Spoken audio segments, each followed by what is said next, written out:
Nitai Gaur Premanande. Namo Vishnu Padaya Krishna Prestaya Bhutale Shrimate Murali Krishna Swami Niti Namine. Namo Vishnu Padaya Krishna Prestaya Bhutale Shrimate Murali Krishna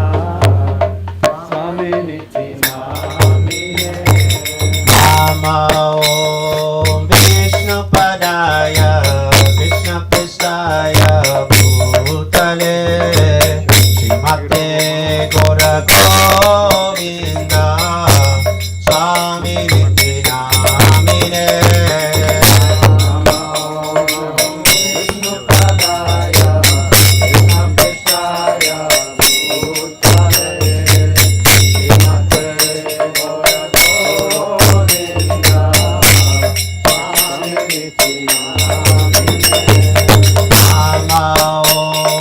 Vishnu Padaya Krishna Prestaya Bhutale Shrimate Bhakti Vedanta Swami Niti Namine.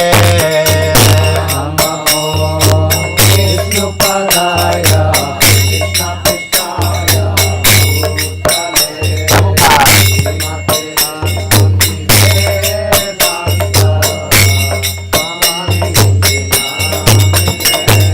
Namaste Saraswati Deve Gauravani Pracharine Nirvishesha Shunyavadi Paschatya Satadine.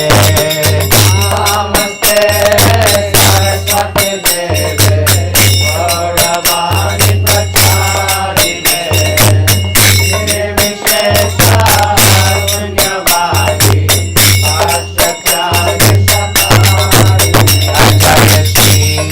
Krishna Chaitanya Prabhu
Hare Krishna, Hare Krishna, Hare Krishna, Krishna Krishna, Hare Hare, Hare Rama, Hare Rama, Rama Rama, Hare Hare, Hare Krishna, Hare Krishna, Krishna Krishna, Hare Hare, Hare Rama,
Krishna Krishna Hare Hare Hare Rama Hare Rama Rama Rama Hare Hare Hare Krishna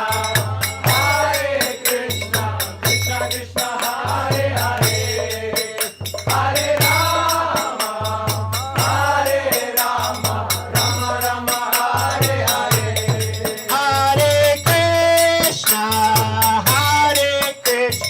Krishna Krishna Hare Hare Hare Rama Hare Rama Rama Rama Hare Hare Hare Krishna Krishna Krishna Hare Hare Hari Bo Hari Bo Hare Rama Hare Rama Rama Rama Hare Hare Hare Krishna Krishna Krishna Hare Hare Hare Rama Hare Rama Rama Rama Hare Hare Hare Krishna Krishna Krishna Hare Hare Hare Rama Hare Rama Rama Rama Hare Hare Hare Krishna Krishna Krishna Hare Hare Hare Rama Hare Rama Rama Rama Hare Hare Hare Krishna Krishna Krishna Hare Hare Hare Rama Hare Rama Rama Rama Hare Hare Hare Krishna Krishna Krishna Hare Hare Hare Rama Hare Rama Rama Rama Hare Hare Hare Krishna Krishna Krishna Hare Hare Hare Rama Hare Rama Rama Rama Hare Hare Hare Krishna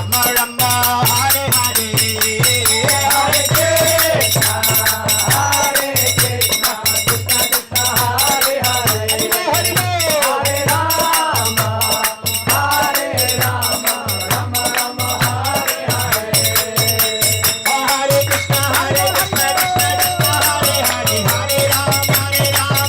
Rama Hare Hare Hare Krishna Krishna Krishna Hare Hare Hare Rama Rama Hare Hare Hare Krishna Krishna Krishna Hare Hare Hare Rama Rama Hare Hare Hare Krishna Krishna Krishna Hare Hare Hare Rama Rama Hare Hare Hare Krishna Krishna Krishna Hare Hare Hare Rama Rama Hare Hare Hare Krishna Krishna Krishna Hare Hare Hare Rama Rama Hare Hare Prabhupada Jaya Jaya Prabhupada Jaya Prabhupada Prabhupada Jaya Jaya Prabhupada Govinda Swami Guru Deva Gaur Govinda Swami Guru Deva Jaya Gaur Govinda Swami Guru Deva Jaya Gaur Govinda Swami Guru Deva Jaya Murali Krishna Swami Guru Deva Murali Krishna Swami Guru Deva Jaya Murali Krishna Swami Guru Deva Jaya Murali Krishna Swami Guru Jaya Jaya Guru Deva Jaya Jaya Guru Deva Jaya Jaya Guru Deva Guru Deva Jaya Jaya Guru Aneta Gaura Hari Bo Hari Bo Hari Bo Hari Bo Nita Gaura Hari Bo Nita Gaura Hari Bo Hari Bo Hari Bo Nita Gaura Hari Bo Aneta Gaura Hari Bo Hari Bo Hari Bo Hari Bo Hari Bo Nita Gaura Hari Bo Nita Gaura Hari Bo Hari Bo Hari Bo Nita Gaura Hari Bo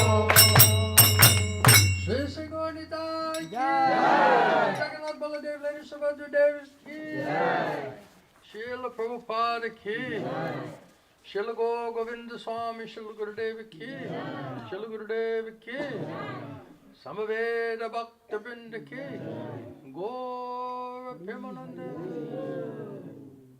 Hare Krishna.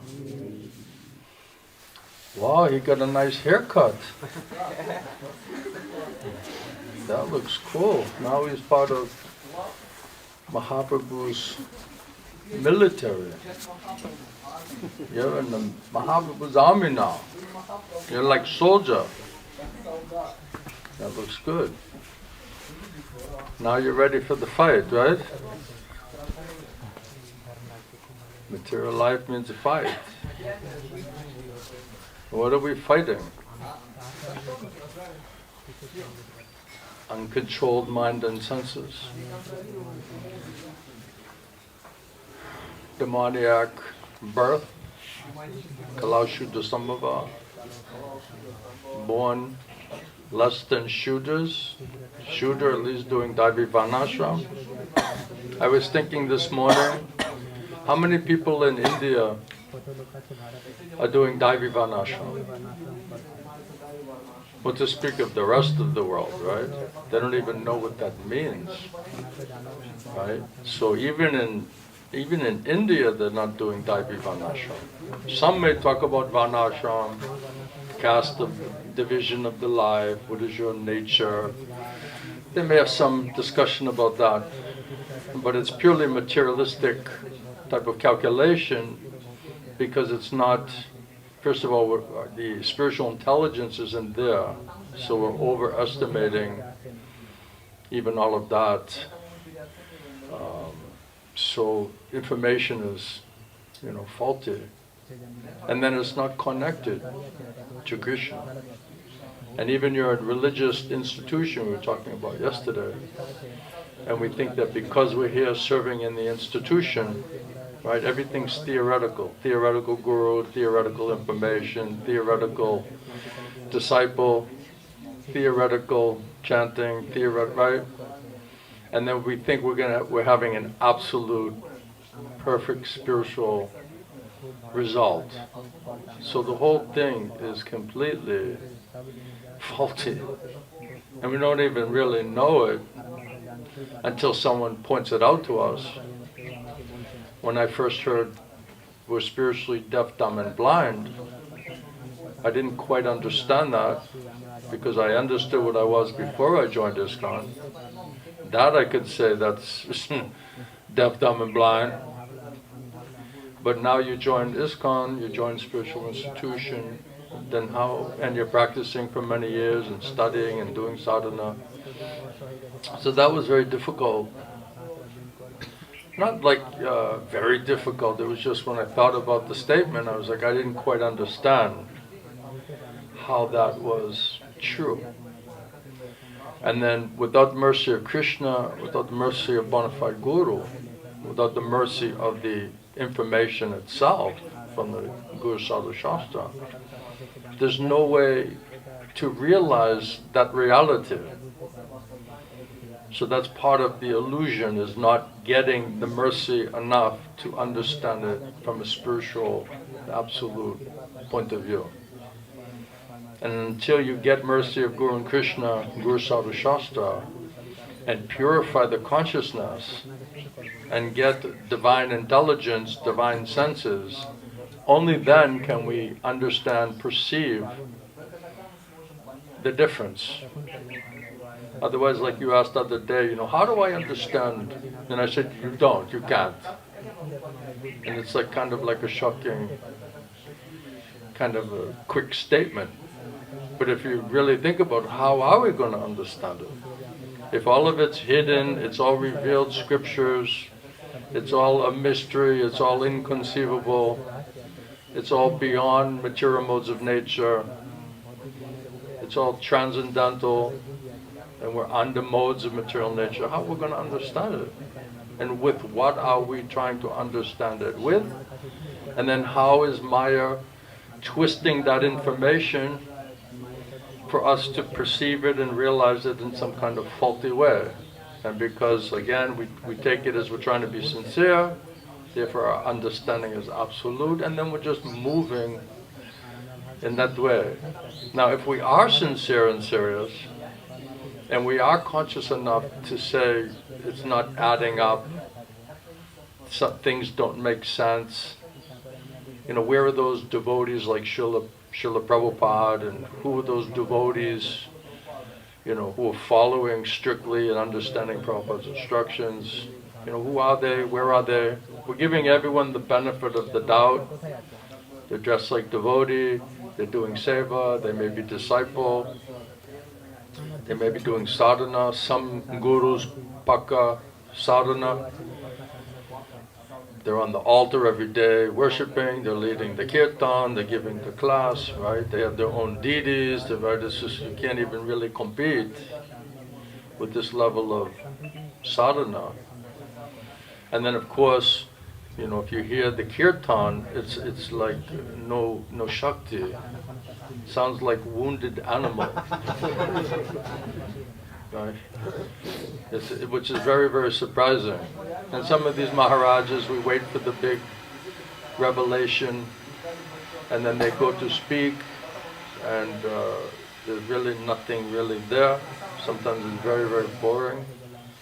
If they have some kind of material. Am I being negative already? I think so. But anyway, they, unless they have the gift of gab, like they can tell some amazing stories and do some, graphics and make you feel like you're in the room, you're part of the pastime. But not a lot of people can really do that. And then you can fake like if you're like a little crazy, you can act like an avadut. Right? And then everyone's like, wow, he's so crazy, he must be, what platform is he on? Right? We can't think that maybe it's just like material craziness. And they like had nowhere else to go, so they're like, hey, why not join the Hare Krishna movement? That'll be far out, So it's all going on, so we have to see, okay, how's it working, what's not working, what's true, and also what we understood in the beginning is not what we understood after a while. And that's why you see in the institution there's hardly any, everyone's like new devotees. Where are all the devotees, the tens of thousands who have joined, in the 60s and the 70s and the 80s and the 90s? Where are all of these tens of thousands of devotees? Right? You go here, right? Mostly it's like Indian people, right? And Russians, Every white person I say, hey, where are you from, Russia? And I get like a 90% chance of, unless they're like a Nazi and then they just get offended by the question. I'm not politically correct, This is part of the problem. So, this is all question of revelation. And if we realize Kalau Shuddha Sambhava, that we're born demons, Base Prabhupada said everyone in the material world is more or less demon, with demoniac. So what positive intelligence, understanding is going to come out of all of that? So really it's causeless mercy from Krishna, and especially those souls who are crying out and praying to God, whoever you might be, wherever you may be, suffering, bewildered, unhappy, disturbed, however you want to say it, nothing material working, okay, go to God, go to Krishna, pray before the Lord. So those souls who are crying, they get mercy, just like any child, right? They're helpless, they're just crying, because they don't know what to do, they're not happy, they're not satisfied. So mother, father finds a way to how to pacify them, how to satisfy them, somehow or other. So that's the nature the nature of the situation. This is prison house. And we're frustrated that it's not, like everyone's not well behaved, and everyone's not cooperating in a mood of loving devotion. And we're describing our desire for Vaikuntha, because the soul's nature is we want that perfect final, say, resting place of where we're meant to be. The problem is we're trying to understand that and realize that in the material world. So all the relationships turn out to be conditional, selfish, self-centered, manipulative. You know, you can't depend on them. It's all quarreling and hypocrisy. So what we want and desire in our soul, which is natural, we're trying to do that here in the material world. And that's the problem. We're looking for love, it says, in all the wrong places. And then what we're doing is we're getting our hopes up. Maybe this is the time, maybe this is the relationship, maybe this is the place, maybe these are the people, maybe this is the job, maybe whatever those external adjustments are. We're always hopeful that maybe this is the new beginning, a new start. Many times people say, oh, now it's like a new start, I have a new beginning. I have some hope that this idea and plan is going to work, or this relationship's going to work. So we're making all of this calculation. Maya is giving us some kind of false hope, and just saying it's only going to be blissful, it's perfect, it'll make you happy. It's just presenting like one side of the story, and then we're just foolish, and we're sentimental, emotional, needy, materially, and so we're settling for all of these adjustments that literally Maya is sending into us, and we're not calculating what is the reality of that situation, and then what is the follow it through. Then okay, then what happens? Okay, you have don't want to surrender to Guru and Krishna. You want to maintain the doubts because you want to maintain your material desires for sense gratification, sinful activities. So now we have uncontrolled mind and senses, which means sinful activities, material attachment, material desire, which always is pleasure in the beginning and then unlimited suffering in the end. So we're not calculating all of that. We're just looking up front. Everything's front-loaded by Maya, that it's all going to be nice. Okay, there are going to be bumps in the road, but more or less it'll be a nice, enjoyable, peaceful, possible arrangement. And then we build up our hope. Now we have this expectation, right? Hankering. We're always hankering. Sergei is always a hankering, right? He wants to be powerful, he wants to be famous, he wants to be rich, right? He has so many desires. He's just completely preoccupied by all of that. So we can hear from people who went through all of this thing that it's not going to work. The plan's coming from Maya because we're in Maya.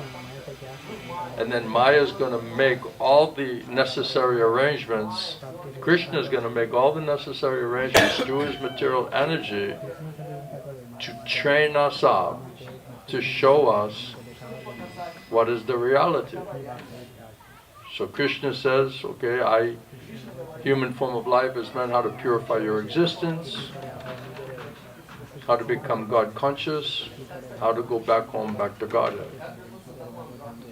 Everything is set up there, the Daivivanashram system. But if we'll not accept it because of this, demoniac nature, then we're forced to suffer because we're not taking advantage of the opportunity and we're not learning the lessons of being cheated endlessly by Maya. And I guess the punishment, the reaction is not enough for us to get the point. So basically material life is, how many times do you build up your hopes and become disappointed, right? How many times that I found my soulmate, this person who finally gets me and understands me, right? And we're just going through one broken heart after another, even in spiritual institution. just breaking the heart again and again and again and again, where you practically want to die because you can't take it like one more time, broken-heartedness. So then what's the option? Okay, just take me out of here, because we can't get the heart broken again. And then everyone's saying, well, you need a guru, you need another relationship. You know, you got to find a guru. And then, you know, some of us had 1, 2, 3, 4, 5 gurus, diksha, shiksha, all different type of people. You put your faith in, you're trusting, and maybe part of it works for some time, but ultimately not satisfied, broken heart, disappointed. We talked to this one devotee who was from Ukraine, had a Russian passport, so she was in the Tatasta. She was not here, she was not there, just to be safe. And then she considered that the God brothers, God sisters was like one big family, and we all love each other, and we have such a wonderful spiritual master. And then he goes to, you know, to do the Vyas Puja, and he said, okay, we're going to have a Russian Vyas Puja, and we're going to have a Ukrainian Vyas Puja. So the Guru is separating those disciples, that family, based on their bodily, political situation. So this completely destroyed this lady's faith. And, you know, the so-called security and love and affection and, you know, lifestyle living in this family with these devotees under the guidance of this personality. So then all of a sudden, like in one moment, all of it is not real. And then you have to deal with the harsh reality of all of those different aspects now are brokenheartedness and lack of faith and despair. And no one can, you can't talk to anyone, you can't discuss it with anyone, you can't understand what's happening. And this is going on endlessly until you cannot take it anymore. And then devotees said, well, because of all of that, I'm just crying to Krishna, I'm praying to Krishna every day. All we do, we go to the temple and we're praying, please give me nice association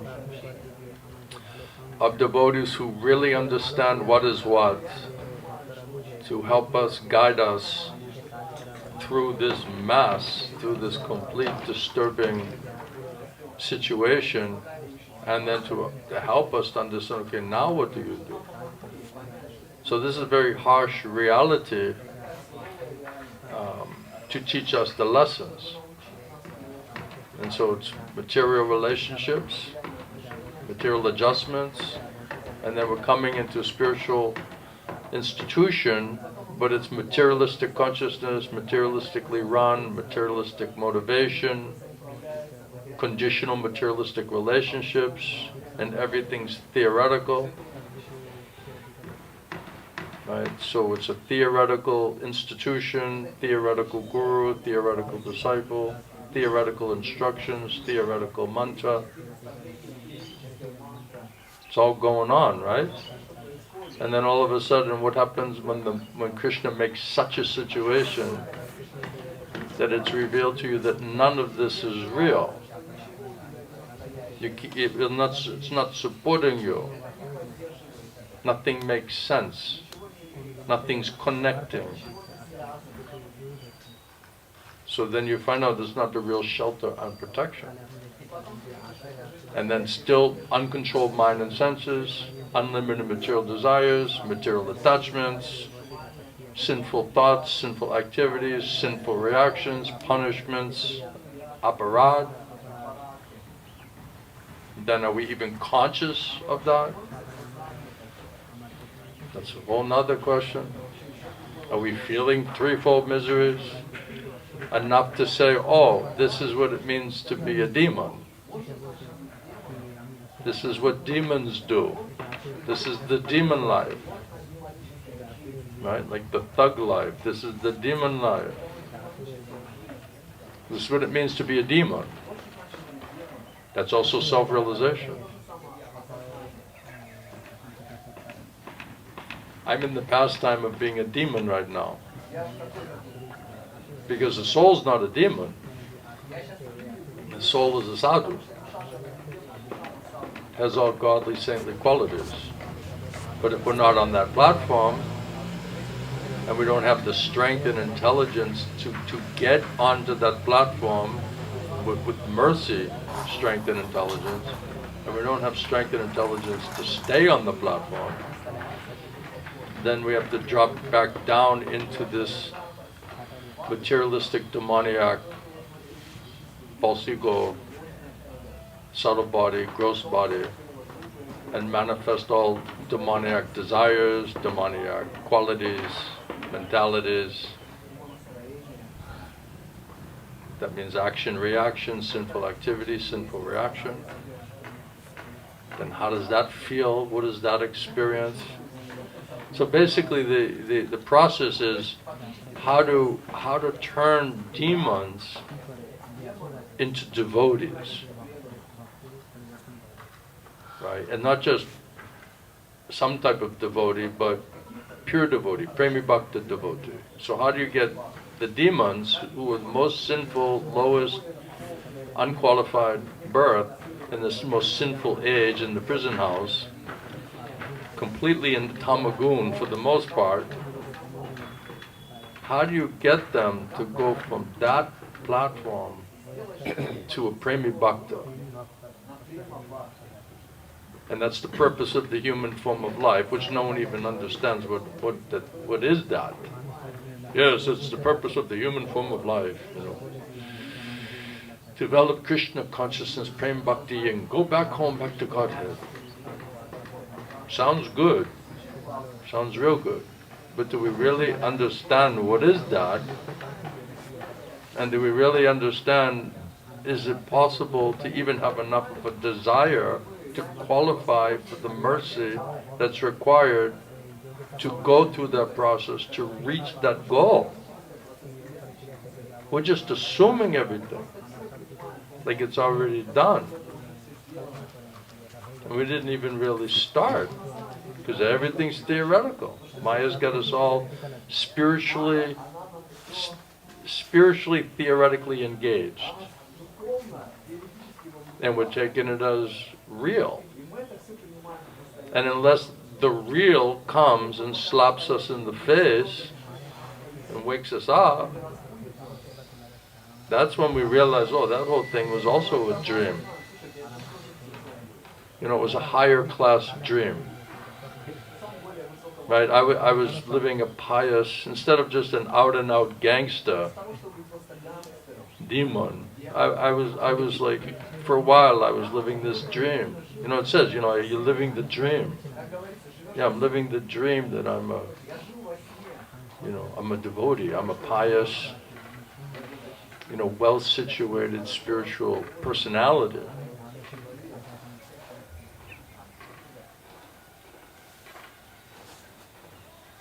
And then you hear the truth, the standard, the expectations, what's expected of us, what is the actual process, what is our actual adhikar and position, what are we doing to deserve mercy, without which, Prabhupada says, you could not move one sesame seed in your life, spiritually. We just assume, yes, I got a Christian mercy, I got a guru, we're associating, I'm doing seva at the temple, I'm doing the sadhana. So we have a very theoretical, apparent understanding and engagement. And the proof of that is, we're not satisfied. And we're not satisfied because Krishna is not satisfied. So there's fundamentally something wrong with what we think we're understanding and what we're doing, because the result is not sufficient.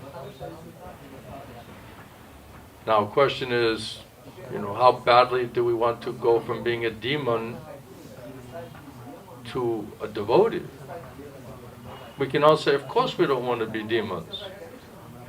Of course we want to be devotees. But yet we're holding on to all of everything that's making us be a demon. Internally. Externally we may try to look like devotee. You put on devotional dress and the chadars and tilak and all of this thing. Do we really feel like really pure? Like real devotee? Are we really satisfied?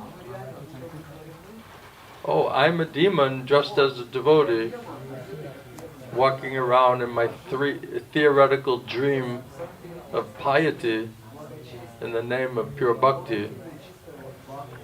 Is that enough? Is that satisfying enough? Then the whole process is a process of purification. But if we're already Vaishnavas, we're already Nitya Siddhas, we're already well situated, we're well beyond the process of purification, because we've reached the purpose of the purification. Does anyone have any questions or anything on this point?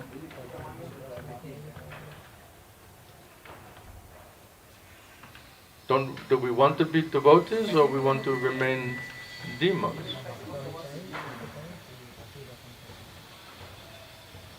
Yes.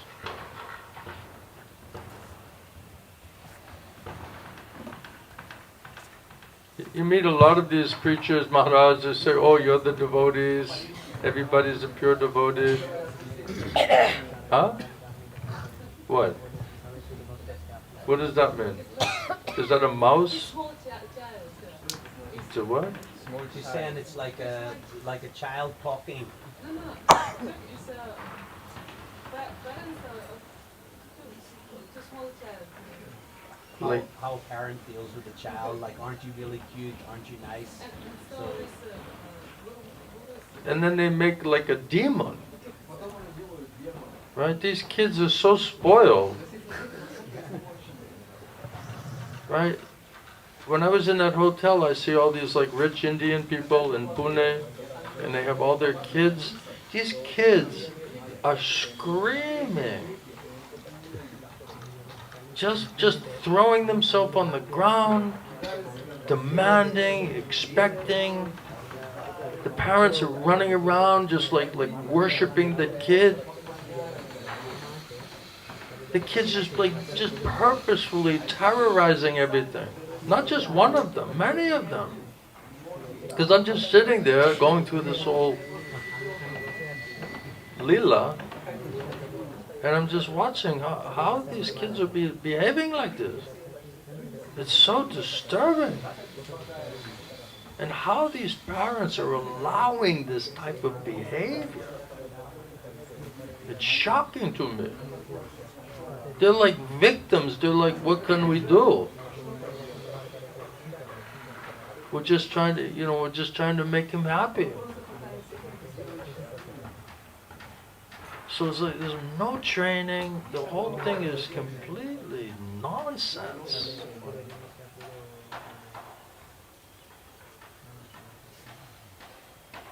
No discipline, no good instruction, just throwing themselves, pounding the ground, just pulling on people when they're walking by, screaming, top of the lungs, not caring for anybody.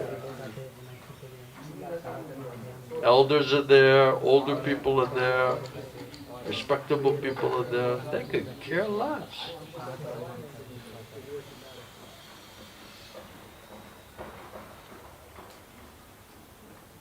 Everybody's Krishna. That's my little Krishna. Right? That's my Gopal. So all the little Gopals are running the house. They're in charge in the house.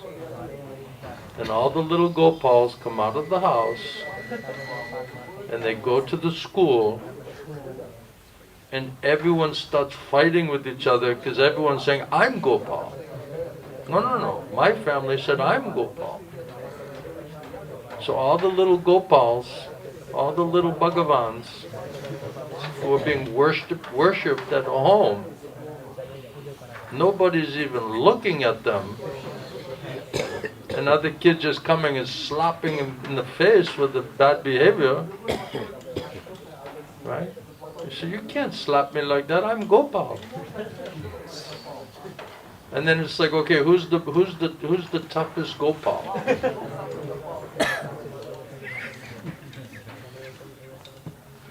Who's the strongest Gopal? And everyone's coming in, I'm Gopal.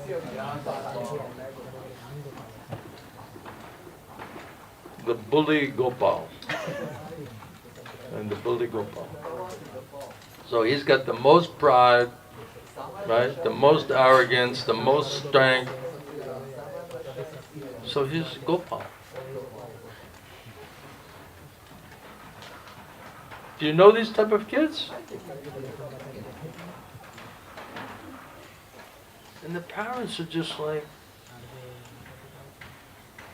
how they're just sitting there like, oh, what to do? And they look like bewildered. Especially they're acting like this in public. Right? You're going in some restaurant, the kid just falls in the doorway where people are coming in and out of the restaurant or the hotel, just laying across the door. I'm serious. I was like, are you kidding me? And nobody grabbed that kid and just like, and the parents are like, oh, he's lying in the doorway of the hotel. What to do? Right, Sergey, he's a spoiled brat. Yeah, he thinks he's like, he's it, man. Your only child, right? You have other children? Do you have other brothers, sisters? How many? One sister. Older or younger? Older. Older. Oh, so you're the baby. Sure, you're the baby. Everybody's spoiled, puffed up. Can't say anything to them. They know everything. This demoniac. The pride, arrogance, conceit, puffed up. No humility. No respect for anybody. Just I, me, and mine. That's demoniac mentality. So are you a happy, well-situated demon? Or do we want to be devoted? And then you're going to get a guru who's going to not just tell you do whatever you want to do.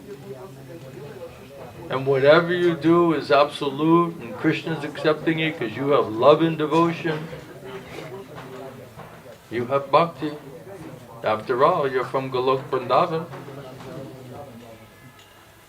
You just haven't realized it yet. But once we do Raganuga and we read the Goswami literatures, you'll understand. Prabhupada said, how about first trying to become a human being? We don't even know how to behave as a human. Completely dysfunctional personalities. And then we're all from broken families, completely sinful families, completely insane people trained us, more or less. They may have tried.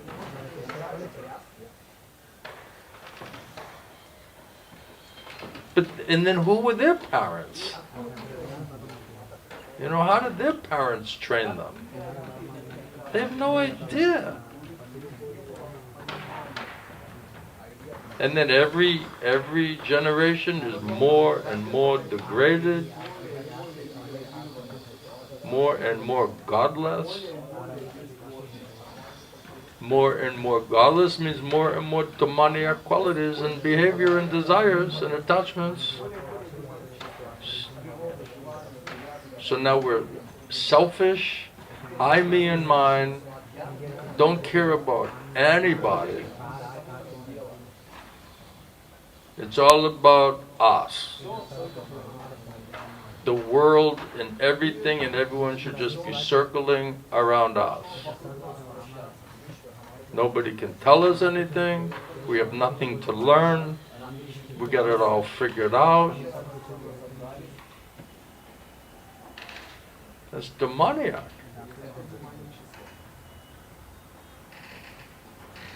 So then the question is, are we satisfied being demoniac?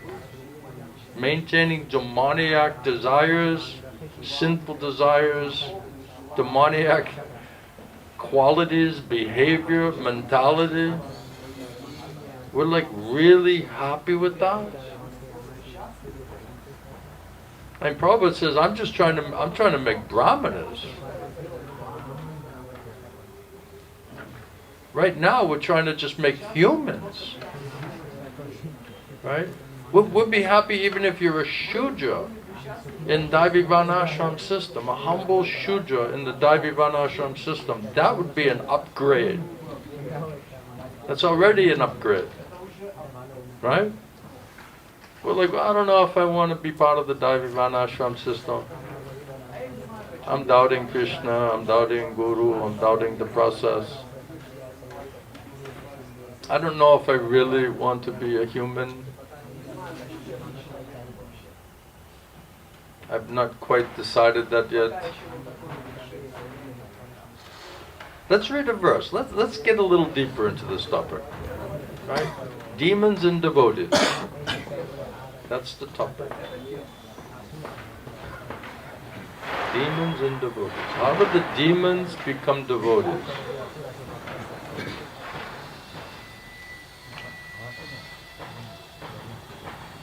Okay, let's listen to Krishna talk about our nice qualities, our demon qualities. How's that? See if you can see yourself in this description. See if we can identify with any aspect. Maybe if we're like a little humble, a little objective, a little honest, we get some kind of, break from the normal insanity and get a glimpse of the reality. I'm having fun. How about you guys? Are you having fun? Yeah? That's good. So this is Bhagavad Gita. I have to quote Shastra. Otherwise you'll think I'm making all of this thing up. Sanatana needs Shastra.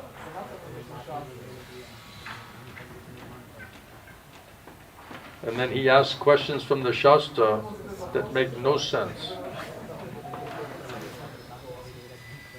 Right? Sanatana? So this is Bhagavad Gita 16:18. The divine and the demoniac natures. Let's talk about the divine and the demoniac natures. And let's see which nature we would prefer to be in.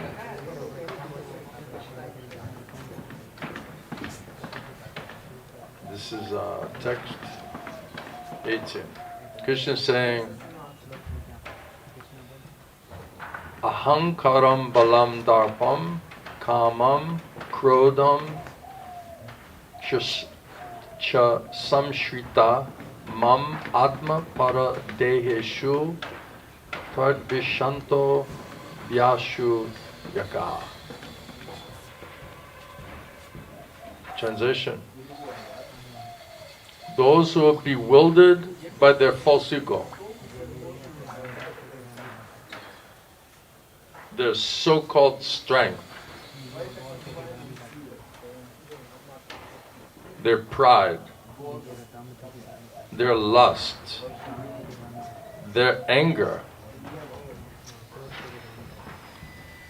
Such demons, they become envious. They're envious of God, envious of the Supreme Personality of Godhead, who is situated in His own body. So Krishna says, I'm in the heart of every living entity.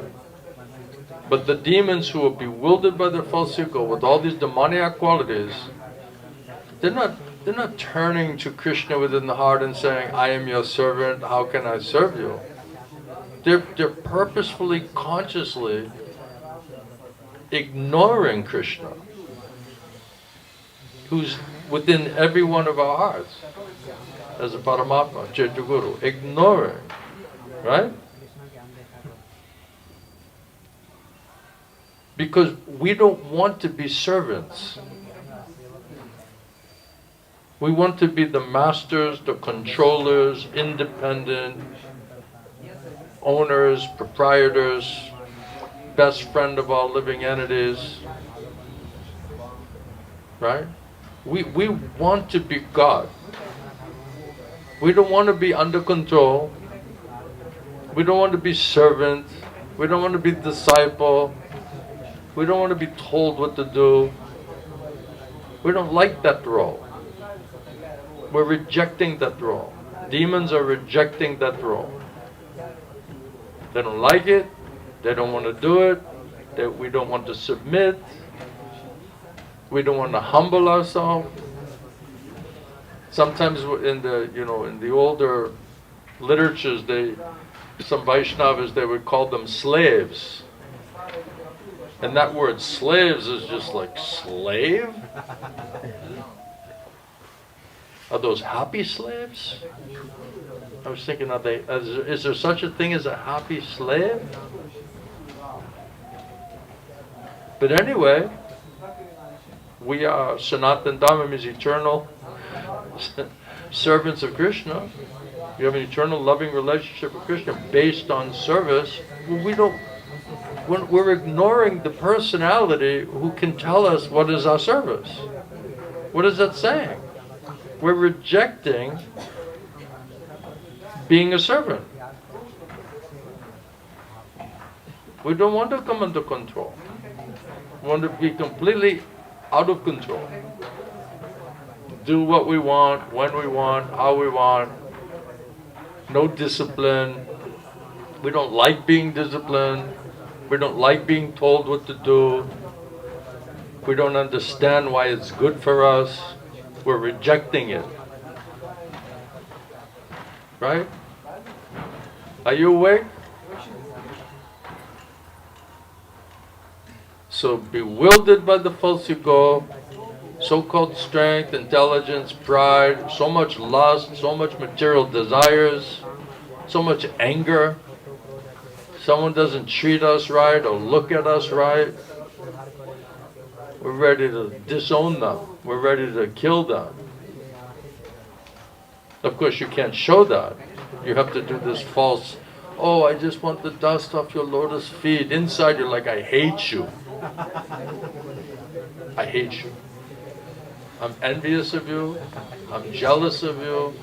I hate you. But if I can just get the dust off your lotus feet and put it on my head, I'll be eternally grateful. I am your servant life after life. And that's a theoretical con man. That's a theoretical scam. Right? No, that's a real scam. Right?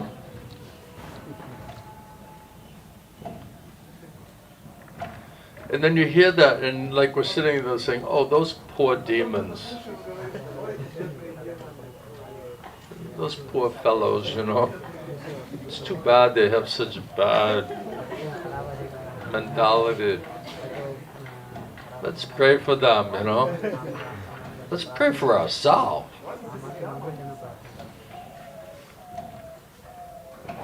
They're envious of the Supreme Personality of Godhead, Krishna says. They're envious of me. Who is situated in his own body and in the bodies of others. And then he's blaspheming and criticizing and not accepting what is real religion. Everybody wants the truth until you hear the truth. And then nobody's interested. Oh, you know, I'm a truth seeker. Everybody loves truth, right? They want to be on the side of truth. And then you hear the truth, you're like, whoa, that's disturbing. That's very unattractive information. That's unpalatable. Oh, that's an inconvenient truth is going to create a problem for my plan. So if we just talk about the truth and you don't have to adjust anything, then we can just be satisfied that we're truth seekers.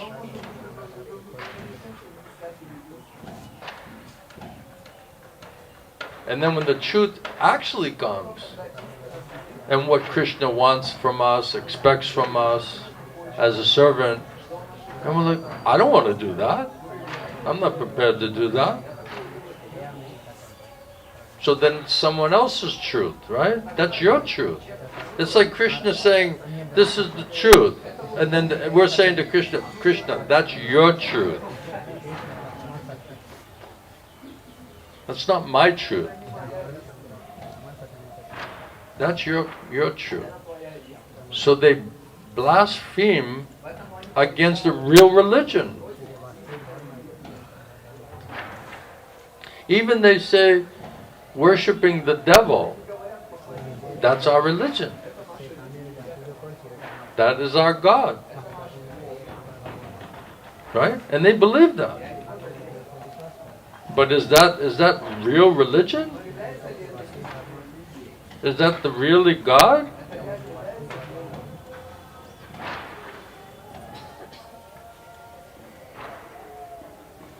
Deviki, can you bring me this with the sweatshirt with the hood, please?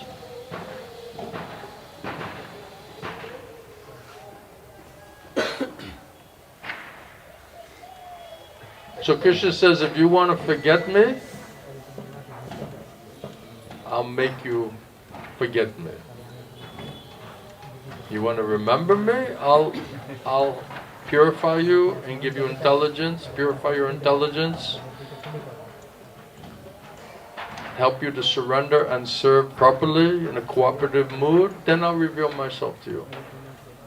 If we're envious, even of the Lord within our own heart, and we keep ignoring Him, and we are rejecting the idea that we have to be controlled or surrender, or this idea, sometimes you say, you know, the fallen souls, we need to be saved, and we have this arrogance that, like, you know, I'm not asking anyone to save me. I didn't ask you to save me, with all due respect, Maharaja.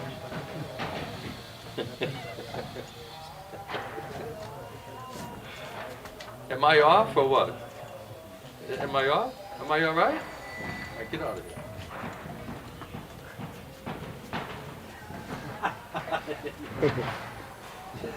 I'm like a spoiled kid, you know. I put my own jacket on, you know?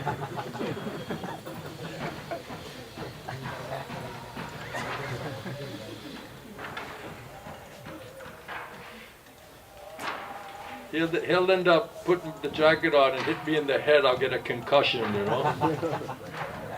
I'll be on the bed for 2 weeks with a concussion. He's like a bull in the china shop, you know. I remember we tried to go swimming in the pool one time with devotees. This guy is like a dumb whale. He's just splashing, all the water's like, we're trying to talk like some philosophy with the devotees, right? And like the water's like smashing us in the face, you know, and he's like, it's like so gross, you know? It's like me and the water. Me and the water. And fun. Me and fun in the water.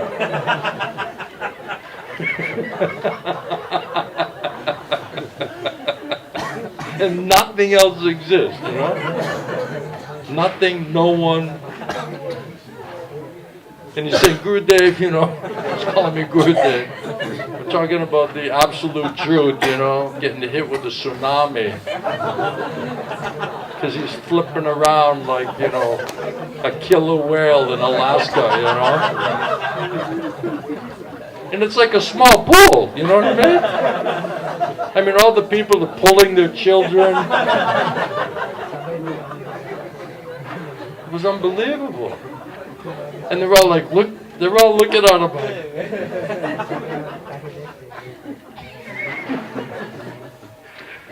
he's only seeing the water and himself, and he's looking for fun.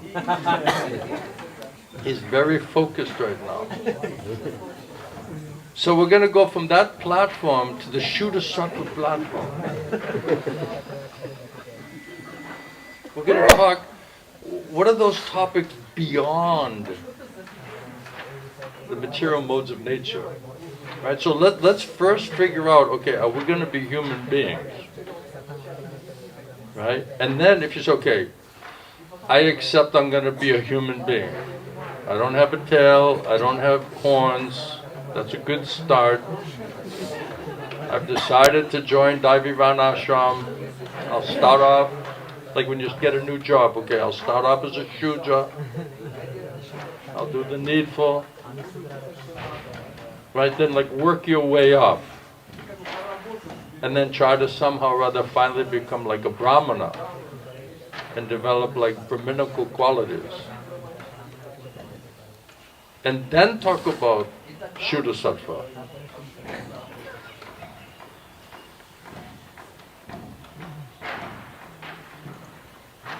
I remember I gave this class and I was preaching to this devotee the whole class, and I said, did you like the class? And he said, yeah, you really preach to those Indians, you know. Like 2 hours, I'm just talking, I'm looking right at him and trying to help him for 2 hours straight. I'm not looking at anybody else. And I said, did you like the class? Like, did you hear anything that I said? And he said, I loved it. I said, wow, that's cool. He said, those Indian devotees, they needed to hear that class. It's like some buffed up guy from Europe, you know. Those guys are buffed up. We're cultured people coming from the nobility. And then he fakes like the Queen's English.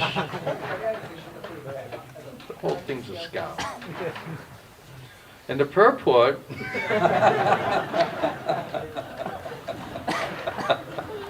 I didn't even get to the purport yet. Where do you hear this one? In the purport,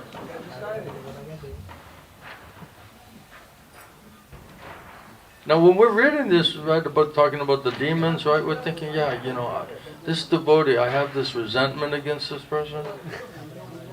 And every time I hear this description, it reminds me of this Mataji, or this Prabhu. I mean, this is like perfectly describing this person's behavior. We're like literally envisioning that this means that person, not ourselves. We're supposed to be analyzing, okay, you know, what are my qualities? And then am I trying to purify these qualities to go from being a demon to devotee? Are you inspired by this information?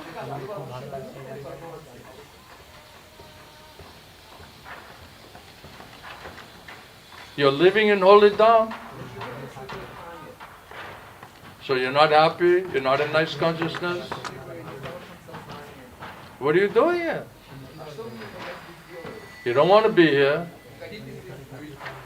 She's acting like she's dragged over here. Right? Tamagun, not listening. You're supposed to be smart. What are you thinking about? Where's your sister? Where is she? Alright, she's smiling, she's happy, she's back over there.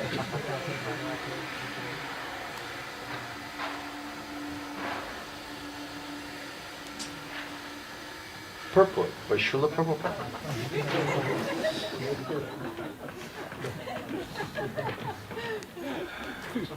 A demoniac person being always against God's supremacy. We're not against God's supremacy. We're devotees. We don't know what He wants us to do. We're not hearing it. We don't even know we're going to do it anyway. But because we're devotees, we're not against God's supremacy. We theoretically accept His supremacy. A demoniac person, what's the whale's name? Shamu? Is it Shamu? He's Shamu the whale. I'd have better luck preaching to that whale than this guy. Right? You can get whales to like jump and like, even they can jump so nicely they don't splash the crowd. They can be trained. You just give them food. Right? We're giving him food, but we can't even train him. He's like forbidden to bring the sweets in the room. Because half of them are missing by the time he comes with the plate. Mataji's like, they're making like a nice decoration, you know? And I'm like, what happened to this guy's face, you know? I'm trying to make a happy face. It's like, this guy is dysfunctional, you know? And he's like, he's wiping the crumbs like off his face, you know?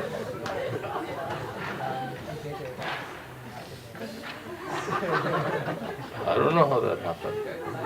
He's got like whipped cream on his face, you know? I don't know how that happened.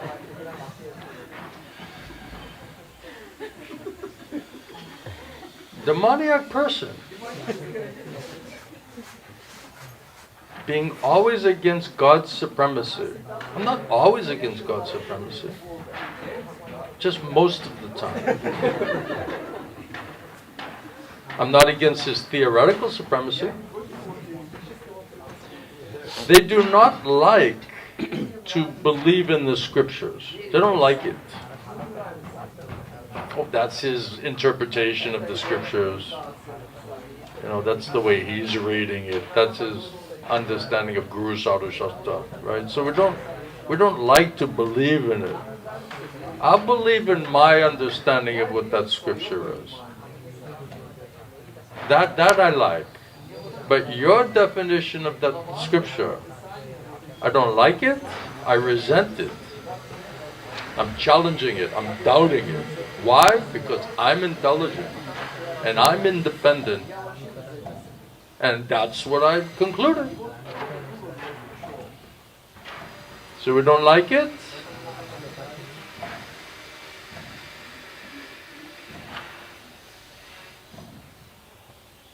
We don't want to believe in it. We don't want to believe in Krishna. We don't want to believe in the Shastra. And it's like, oh, I'm doubting Krishna. I'm doubting the Guru. I'm doubting the Shastra. And don't just cry your, emotional lady, sentimental tears. All right? That's not going to help you. That's also Maya. I'm just crying.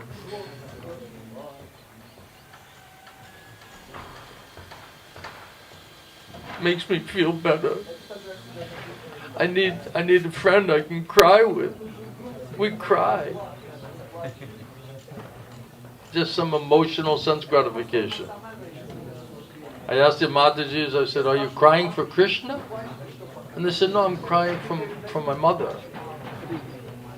Right? Like him, he's crying for his mother, mommy, daddy. I never saw guys with white, gray hair coming, calling mommy, daddy. What is this? That's why he wears the hat like that. Seriously, he's covering all the gray hairs because he's trying to act like he's little Gopal. He's like 5 minutes away from being little Gopal again. Mommy, daddy coming. Let's see Gopal.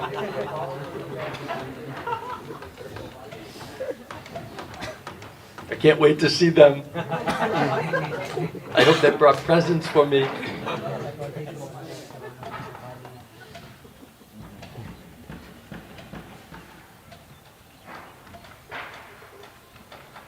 A demoniac person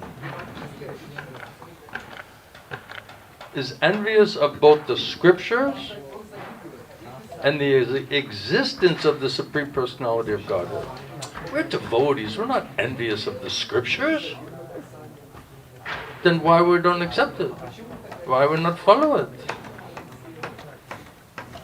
Why are we rejecting it? Why are we sitting there like, oh, I'm just trying to understand it?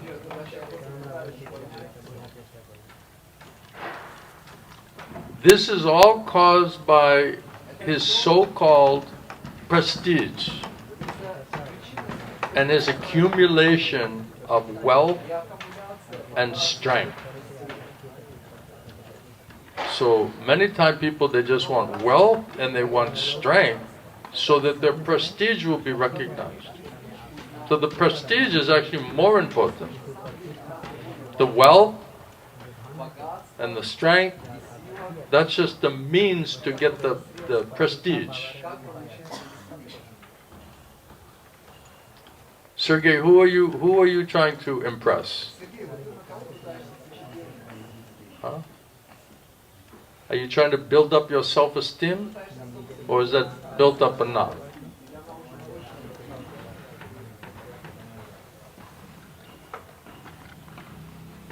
He does not know that the present life is a preparation for the next life. So we're not busily engaged in preparing for the next life. The demoniac person doesn't know that this present life is meant for and preparing themselves for the next life. Where is my soul going to go in the next life? How many times do we think about that today? Where is my soul? Where's my soul in relationship to Krishna? Where is my soul going to go when this body is finished? Are we like absorbed in that information?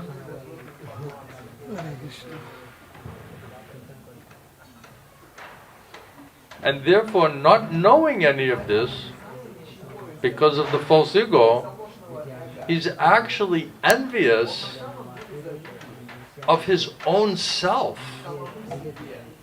Because the self is meant to be a servant of Krishna. So we are envious of the fact that we are a servant of Krishna. We're envious of ourselves. And what is our actual swarup? This is heavy, man, isn't it? Come on. We're envious of our own self as well as of all others. We're jealous, we're envious, we're measuring everybody. I'm better, this is why I'm better. They have what I want. I'm going to take that away from them. I'm going to drag them down. It's all envious, jealous, calculation. He commits violence on the bodies of others, subtle and gross bodies, violence, and on his own. So if we have uncontrolled mind and senses and we're acting on that, we're committing spiritual suicide. It means we're committing violence against ourselves. And if we're committing violence against ourselves, what exactly beneficial thing are we doing to others? We're just using and exploiting them for our own sense gratification. And as soon as they cannot give anything, they become useless or your enemy. You understand? This is Raganuga. This is self-realization. It's like you're driving around in some car, right? And you're feeling like it's really like a cool car. And then the mechanic comes and says, you know, this car is like the most unsafe car you can drive, and has so many flaws and problems that are going to go on with this car. And you're like, really? And you're like feeling good driving it around? And they say, yeah. And they start pointing like all the defects of the car. And then you start saying, wow, I didn't even notice that. Yeah, it has this problem, that problem. And then you're like, yeah, this is an old car. It's not really as good as I thought. Before that, we're in our little bubble, you know. Oh, I got a nice car. I'm in a nice situation.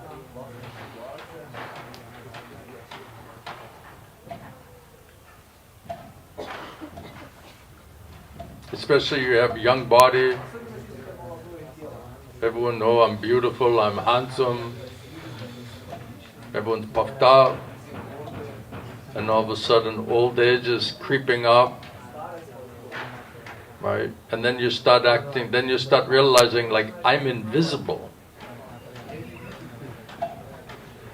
Sometimes, you know, when I was walking in LA with Amba, sometimes I say, you know, good morning, or like just say hello to some person walking or something, you know, and they just completely ignore you. And I never really had that experience before. And it's like one of the world's 10 most unfriendly cities. And so, you know, like where I was from, like if you're walking on one walkway and it's just you and this person, you just acknowledge that like he's alive. Maybe you say good morning, ma'am, or good morning, sir. Right? Doesn't mean you have to sit there and have a conversation for 3 hours. But at least you're showing some respect. There's a super souls in their heart. They're like a living entity, right? They're a person. Good morning. I mean, is that bad? Is that like a bad thing? So when I first got there and I would see somebody, you know, I said, oh, good morning, and they would just. Sometimes they wouldn't even make like a nasty face. They would just like literally ignore you. Like 100% ignore you on every platform. Intellectual, sensory, emotional. And then I would turn to Amba. I said, Amba. And he said, what? And I said, am I invisible? Can you see me right now? And he's like, yeah, you're there. I'm like, oh, I thought I was invisible. So, you know, the older you get, the more unattractive, the more useless. They start saying, you know, this person is eating a lot, this person is a useless eater. There's only so much oxygen, there's only so much grains. We're starting to have to drive them around everywhere. They start like calculating, like, okay,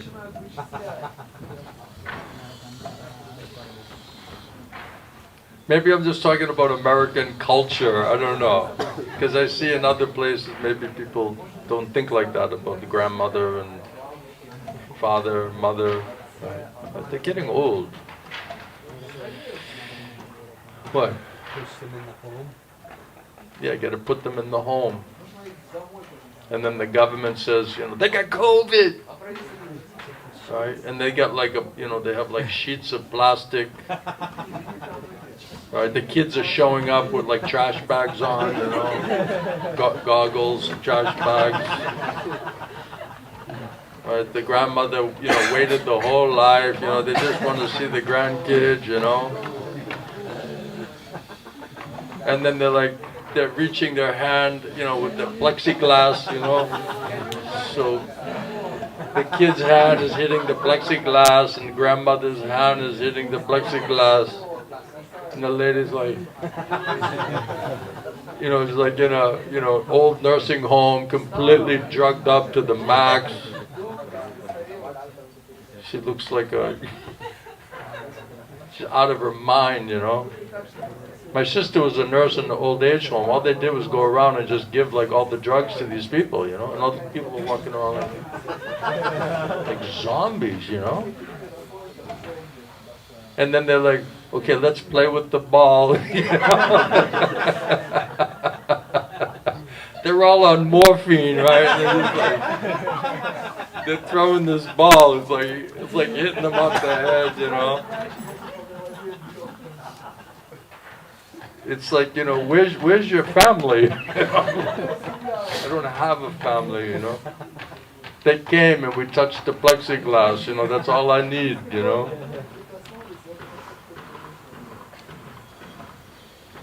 It's insane.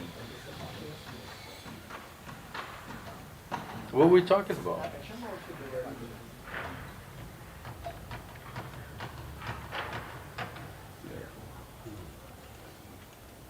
Committing violence,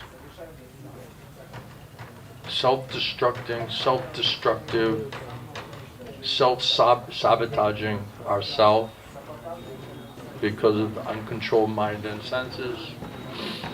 If we cannot even care for ourselves and not commit violence on ourselves, how are we going to really help anybody else?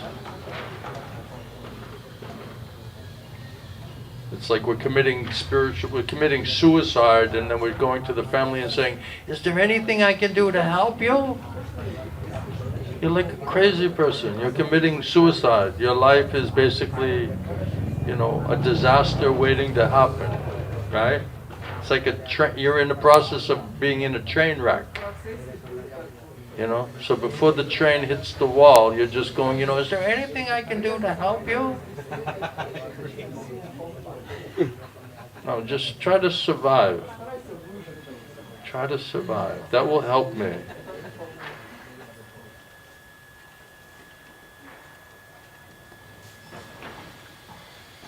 Envious of the scriptures, envious of the Supreme Personality of Godhead, then they just put forward constant false arguments. This argument, that argument, every single reason why you shouldn't accept Krishna, Guru Sadhu Shastra, just so many arguments. Well, I get this problem, I get this question, I have this doubt, my understanding is like this, I've come to a different conclusion, this is the way I look at it, this is my opinion, this is my idea. I'm putting faith in my own speculation. This is all demoniac. He thinks himself independent. We're thinking ourselves independent. We don't have to report to anybody. I remember when I went to Bhubaneswar and Gurudev was saying, you know your life doesn't belong to you anymore. And I was like, wow. I just met this person, now my life doesn't belong to me anymore. I told you, when I first went there, I'm riding around on motorcycles, I'm going to see the elephants, taking a bath in the forest. I was on like a spiritual vacation. You know, just like incredible India, you know. Go look at some temples and some elephants and go to the zoo and then you go and you hear from the Maharaja in the morning. right? Then all of a sudden, I'm running around, I'm hearing the philosophy,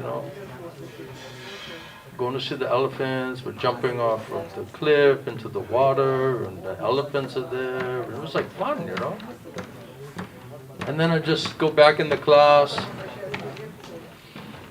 Now we're going to hear from Maharaj, and all of a sudden I hear, your life doesn't belong to you anymore. And I was like, wow, that's a heavy statement. He said, now you belong to the Guru.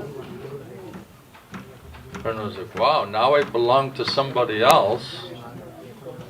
It's not my life, I belong to the Guru. I said, that's pretty heavy.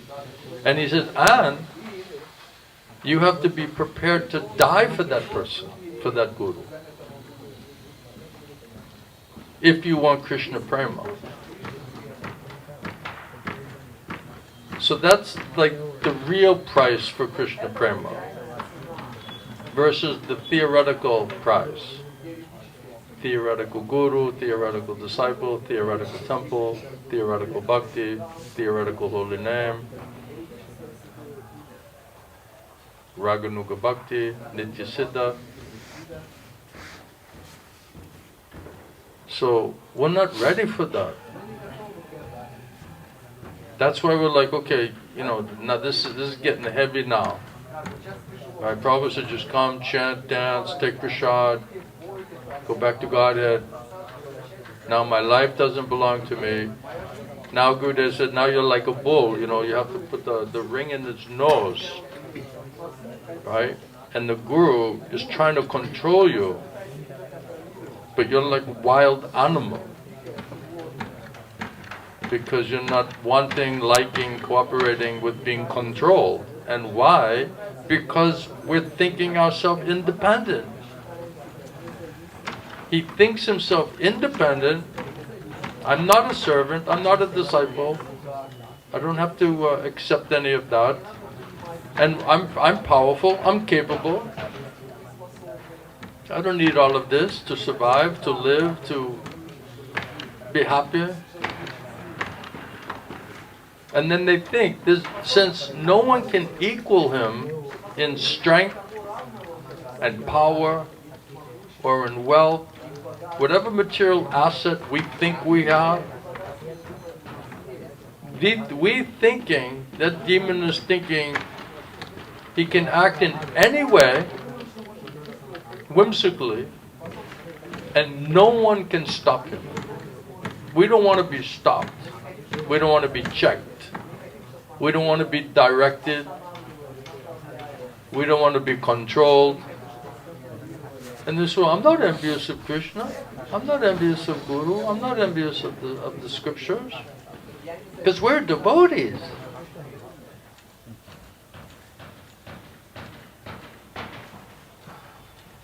And then, if he has an enemy, someone who's threatening, who might somehow check the advancement of his sensual activities, then they make plans how to cut him down and how to destroy him by using your own power.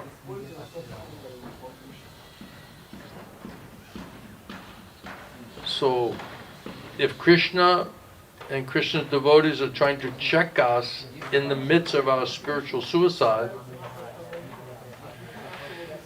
we become angry, disturbed. It's like a kid playing with a sharp knife, and then the parents rip it out of their hands, and the kids just starts crying, complaining, grumbling, complaining, because they don't realize you can kill yourself with what you're thinking and doing and your plans and all the different things that you think is fun. It's going to kill you. So we need some grown-ups, some matured people to tell us what is what.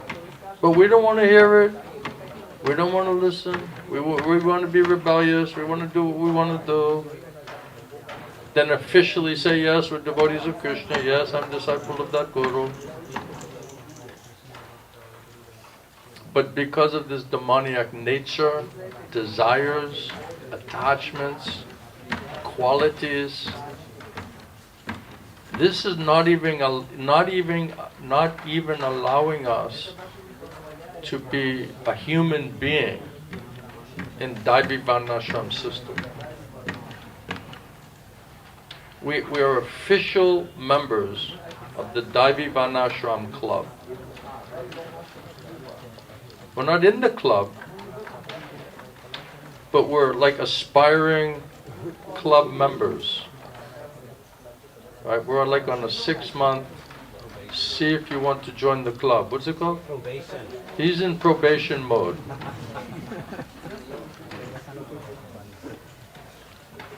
Like a trial. We're on like a trial, what do they call it? Probation. No, like you sign up for like some period of time. It's just a trial to see if you want to do it. And then if you just cancel before that date, then you're not like obliged like for some long-term contract.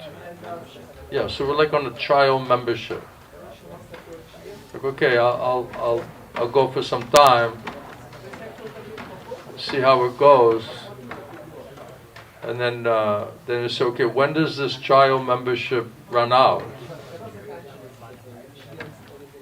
And then now you're looking at the watch. Okay, now it runs out at January 1st, right? And you're like, what's the date today? What is it? 30? 30th? Oh my God! You have like 1 day. And then if you don't bail now, right, you're signed into a long-term contract where your life is no longer your own. Now you belong to somebody else, and now you have to be prepared to die for this person.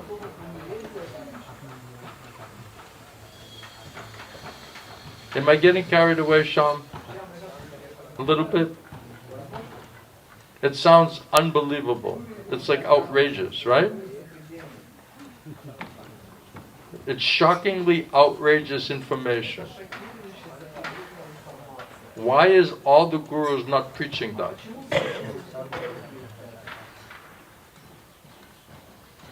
That's the price. Instead, oh, you're a nice devotee. You're engaged in bhakti.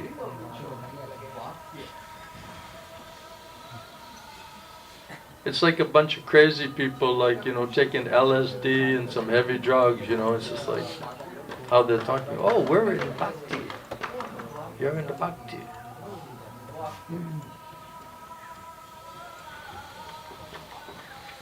Any other questions, points? Sanatan? Any philosophical question for us?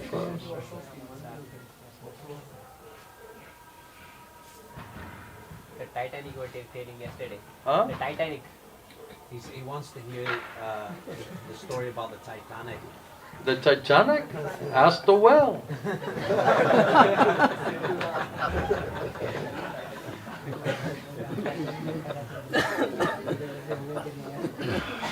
Ask the iceberg.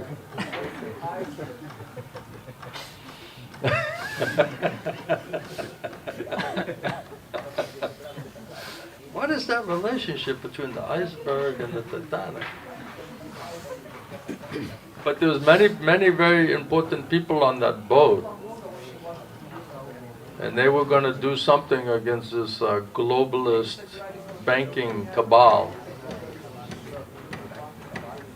They had some big meeting. They were going to like enact some kind of anti-colonial, imperialist banking cabal. So there was very, very important people. At that time you had to like go on a ship, right?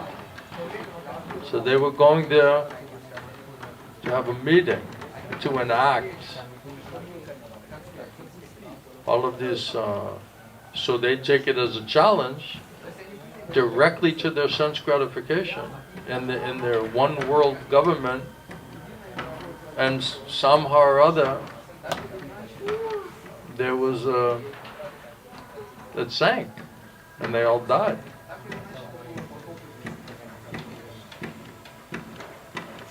Just like they had one time, they had a defense. What do they call them? Like in charge of the defense military, for the president. And he came and made a broadcast. I just want to report that somehow or other, we don't know where $4 trillion went.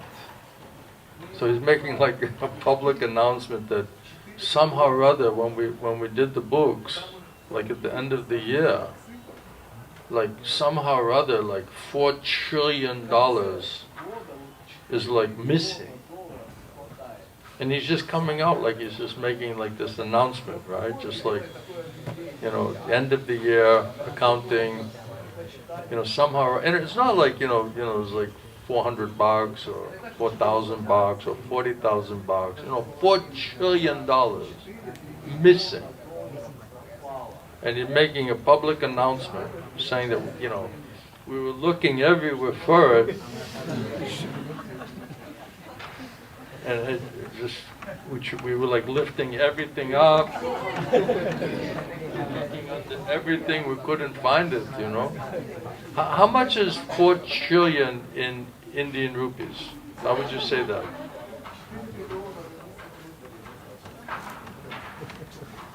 Just to give some perspective. What is it in Russian? 4 trillion USD.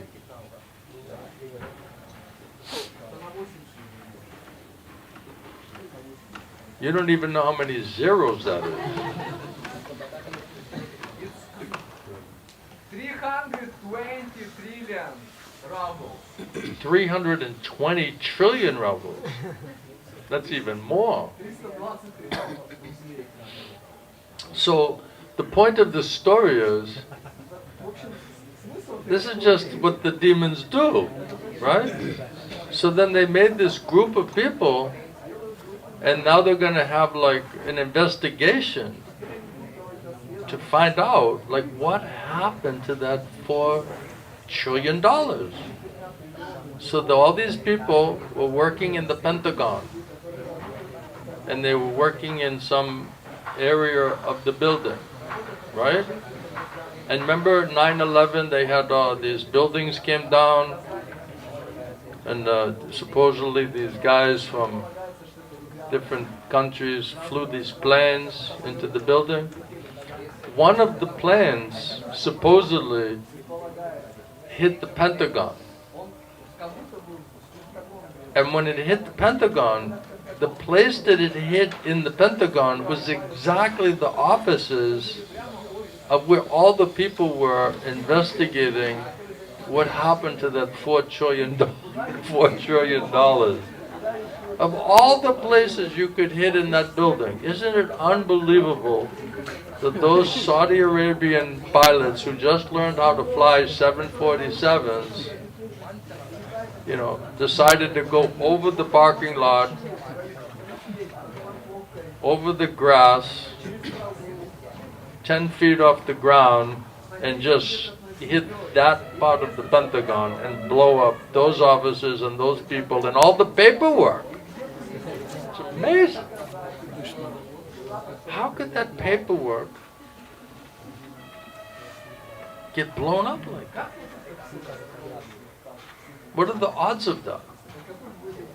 And then there's no plane, there's no like broken pieces of the plane, right? All the grass is like perfect.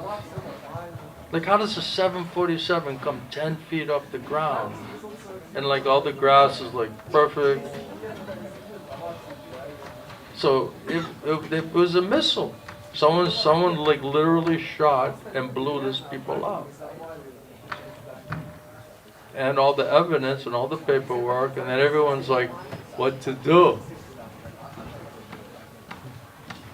No paperwork, no accountants, no part of the building. So I guess we're never ever going to find out what happened to that $4 trillion. Sham, do you know what happened to that $4 trillion?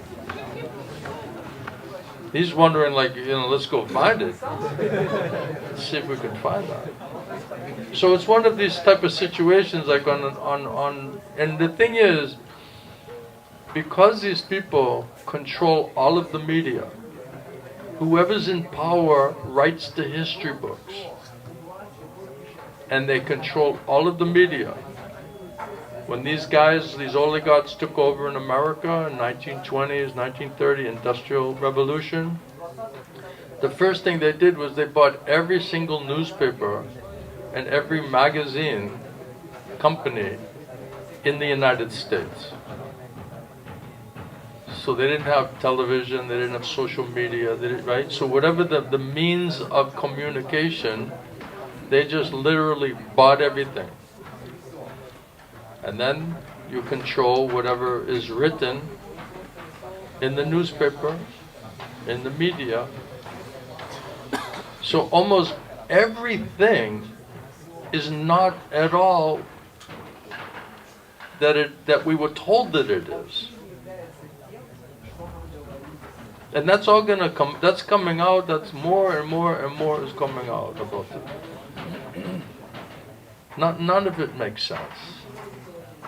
Unless you understand what demoniac people with a whole lot of power and money and control and influence can do to the rest of the people. I think in the verse before that,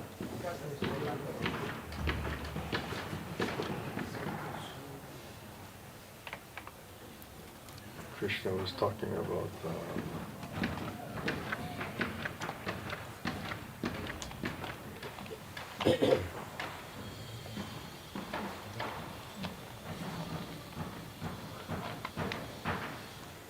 Krishna's talking about the mentality of demoniac people.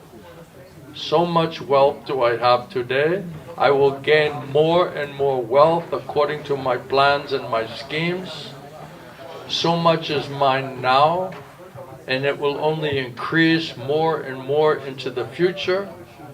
Whoever is a threat to that automatically is my enemy, and I will have to kill him.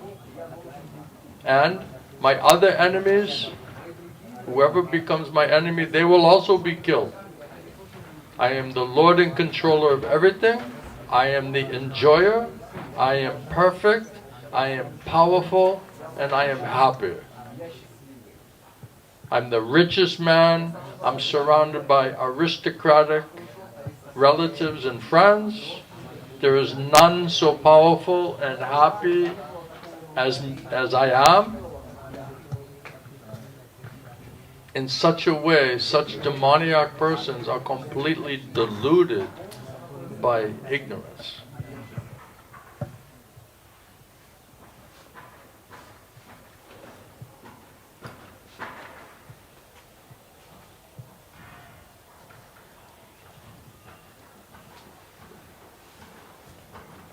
Where did I see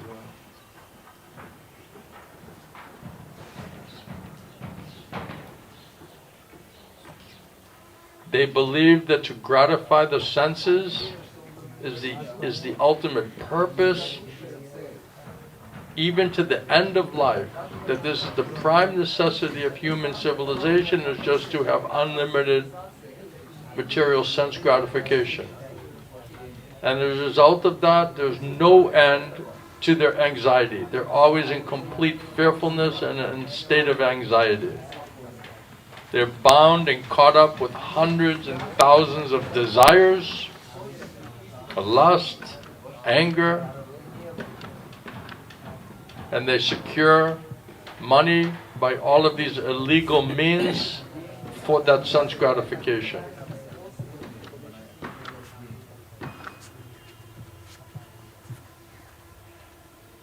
They are taking shelter of their insatiable lust. They cannot even satisfy the amount of lust, the pride, false prestige, always illusioned, always bewildered, always unclean inside and out. and just completely attracted and attached to asat. The body, bodily relations. Prabhupada says the demoniac mentality is being described here. And although they're full of so many anxieties on account of accepting all of this asat, they still won't give it up. And they just continue to endlessly engage in these activities out of illusion that can never be fulfilled. They have no knowledge. They cannot tell that they are even heading in the wrong way.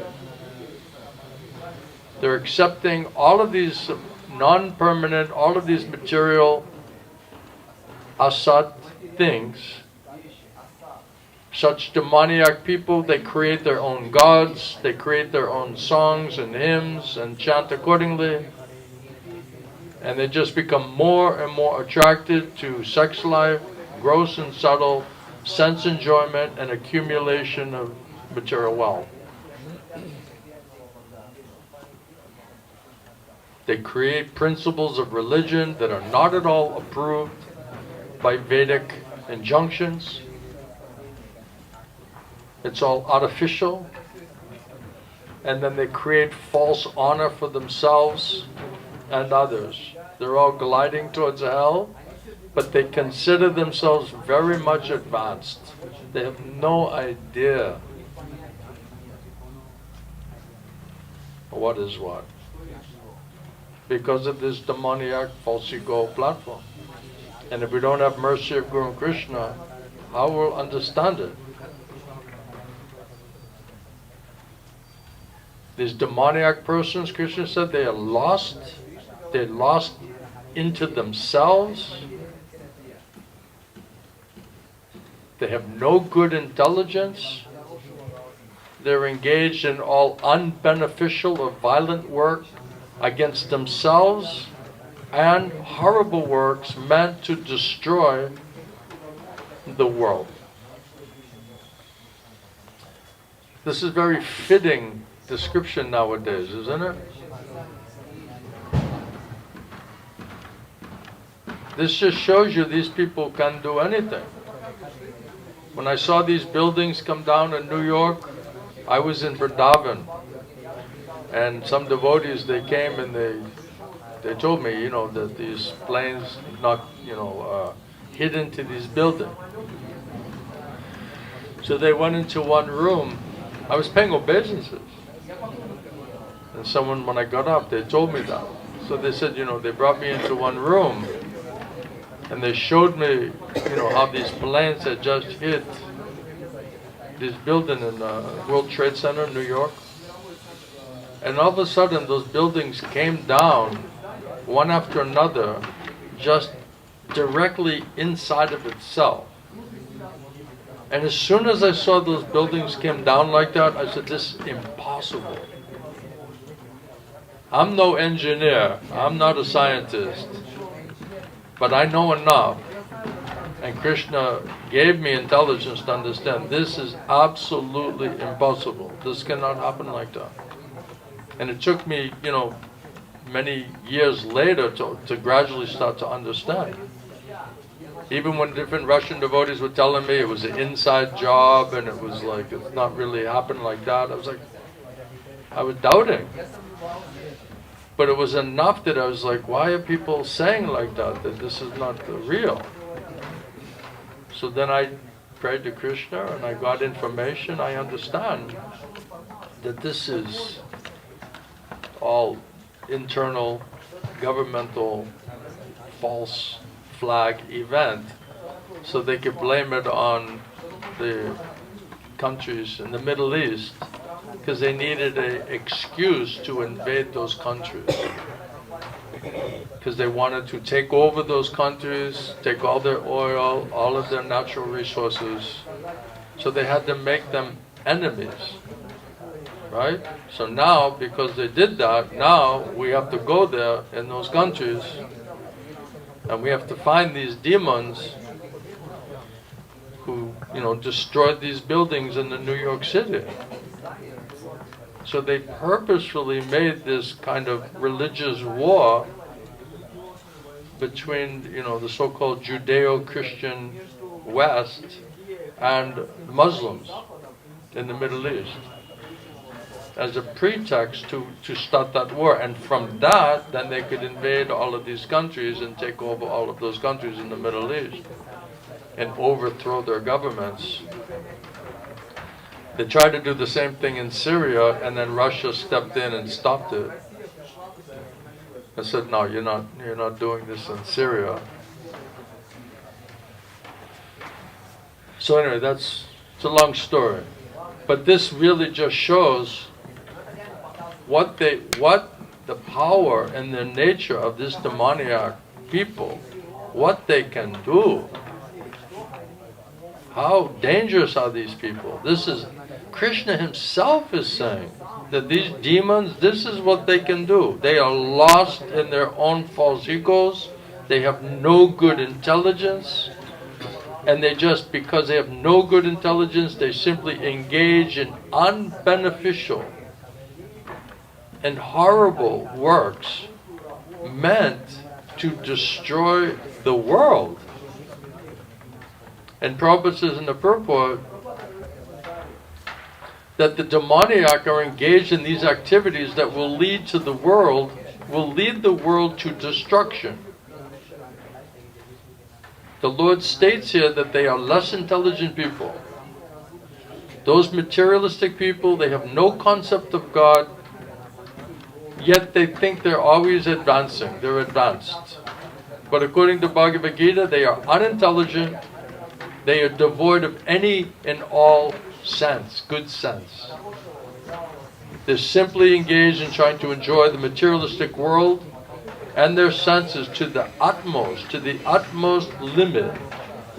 And therefore, they're always engaged in inventing something to get more and more sense gratification. It's never enough. It's like pouring pouring gasoline on the fire to put it out. It just keeps going.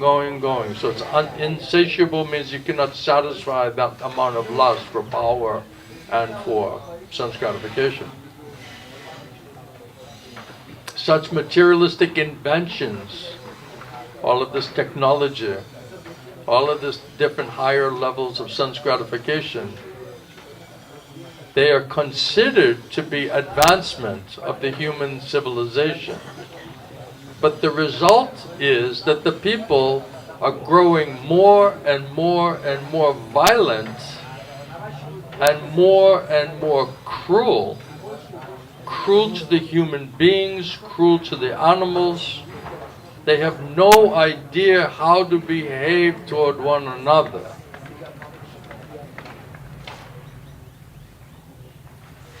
This killing, this animal killing, is very prominent amongst demoniac people.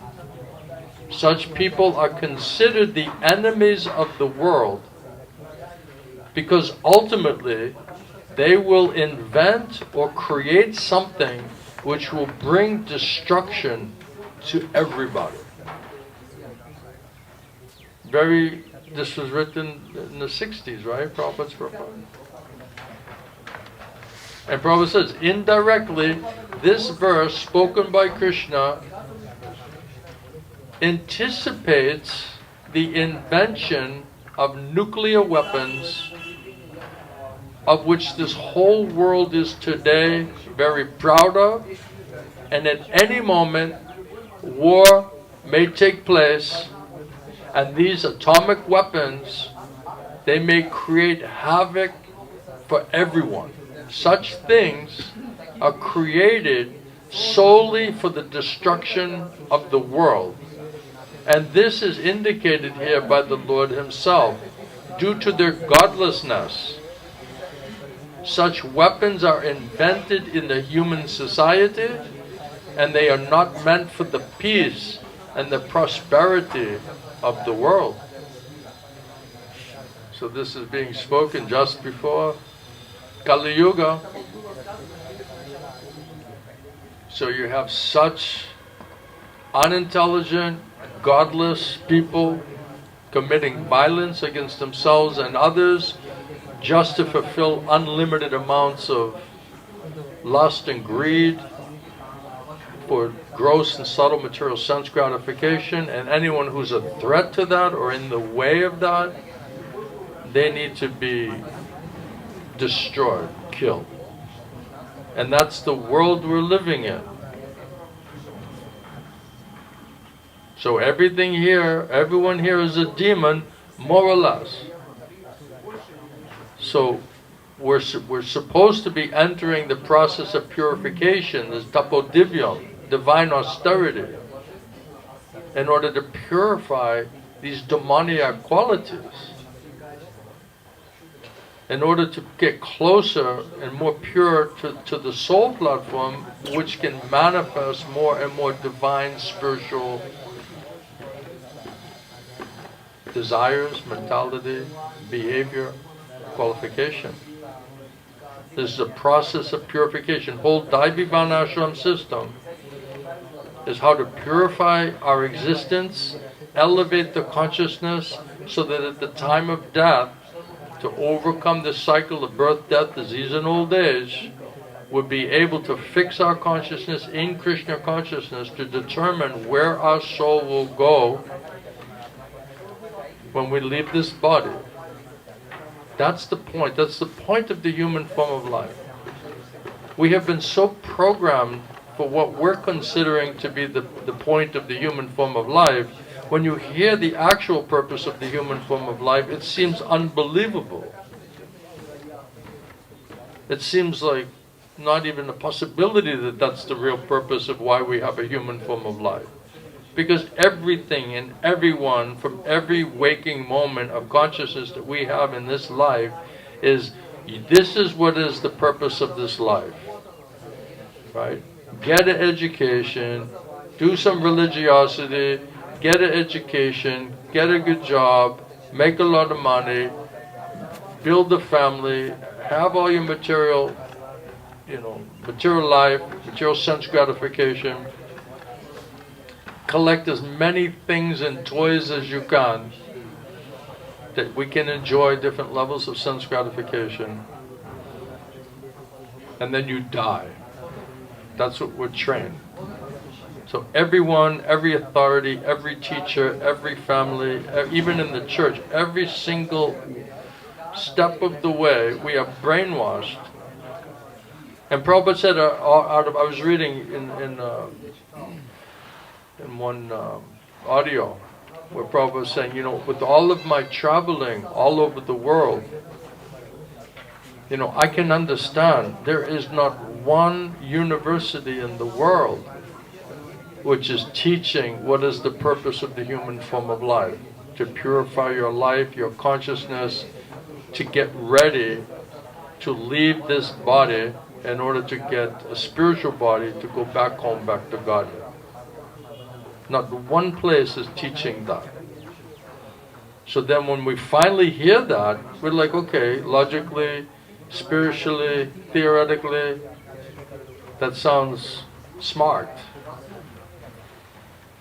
Yes, we should purify our life, we should elevate our consciousness, we should become Krishna conscious, we should become humans, we should become Brahmanas, we should become Vaishnavas,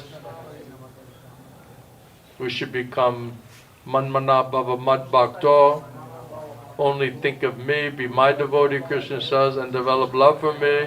Think of me at the time of your passing, and even in this life, if you do all of that thing by mercy of Guru Krishna, then you'll come to me.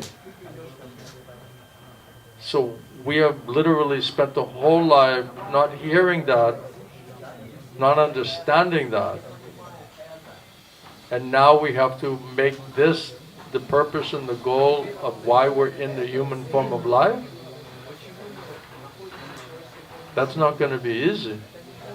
We can theoretically say, okay, we can logically, from a spiritual point of view, say, yes, that's necessary, but are we participating? Are we cooperating? What is our desire? What is our motivation? What is the strength of our desire? And it's not so strong because we have such strong demoniac attachments, attractions, and desires. So to overcome all of that requires a tremendous amount of mercy from Krishna and Vaishnavas, that they help us to understand things properly and to go through this process of purification, to take it up seriously, not okay, I'm on trial basis, I can cancel any time and I'll not get charged. So we're running that risk. Date's coming, you're either all in or you're not in. So what's it going to take? The bombs to start flying and the missiles to fly and the World War III to start for us to say, whoa, we better go to the church, we should go to the temple, we better start chanting. We're out of touch with the reality of the mentality and the ability and the strength and the intelligence in this apparatus which has been developed by Maya for thousands of years. So this is so widespread and so deep-rooted and so infiltrated in every aspect of anything we've ever heard and saw and experienced in our life. That's what we're trying to understand and overcome, with little to no desire to do it. And then we're just going to sit in a dream of what spiritual platform we think we're on some kind of mental platform. That's going to be enough. Any other questions, points? Yes, sir?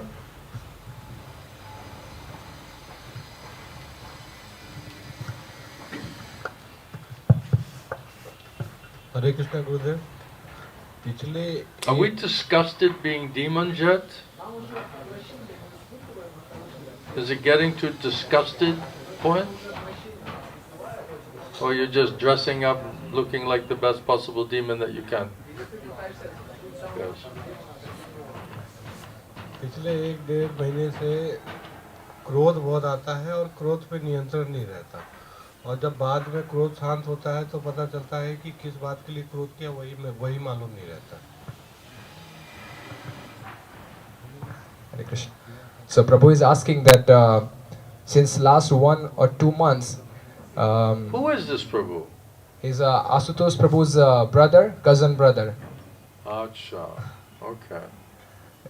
So he's asking since past 1-2 months, he's getting a lot of anger, and after doing something, acting out of his anger, later he's realizing he doesn't even remember why was he angry about something. Because it's making us blind. Lust makes us blind. So the pride, arrogance, lust, it makes blind. You lose it. And then when you become angry, you're just out of control. So the question is, you're recognizing all of that. So is that the type of person that you want to be? Is that the type of person that you envision for yourself? Is that the way that you want to live the rest of your life? Is this the way that we want to be recognized in our family and our society? This is how we're going to be remembered? So, something needs to be changed very, very quickly. If we can't even see any of that, then where is there a desire to change anything? If we feel well situated and I'm not so bad, I'm sincere, I love people, I'm humble, I have all devotional qualities, okay, something's there. So we're not we're blind, and then we're measuring ourselves.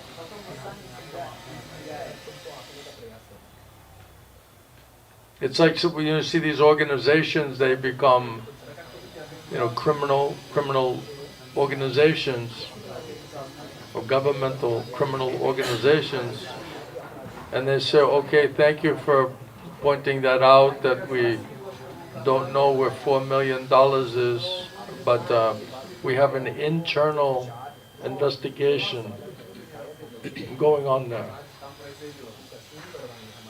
So, okay, maybe there's some problem.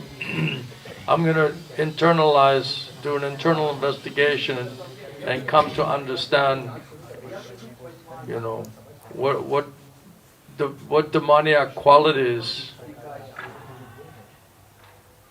how many are there, and what is the depth of all of them.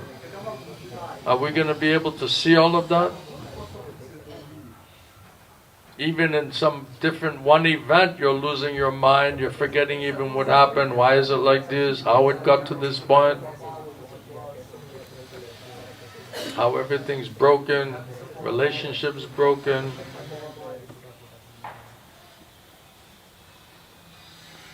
So we have to realize it, and we just have to say, okay, is this acceptable? Is this really the way I want to be? I can be nothing better than that. I cannot become anything better than that. We cannot improve ourselves at all.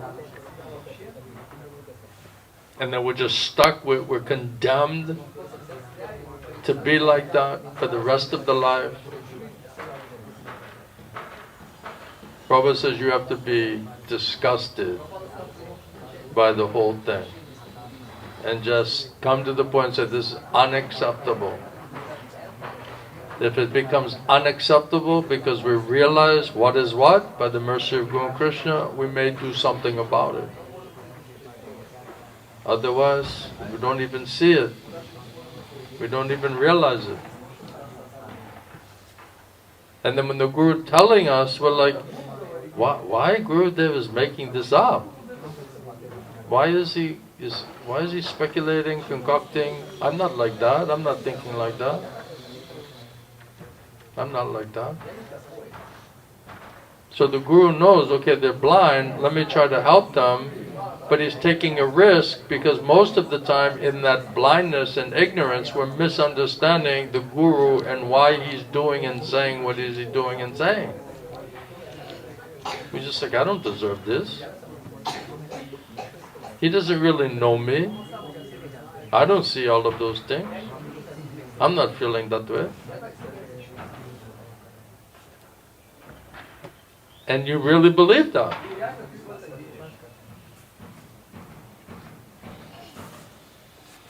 So, are you happy with that type of behavior? That type of mentality? So that means that we have to change it.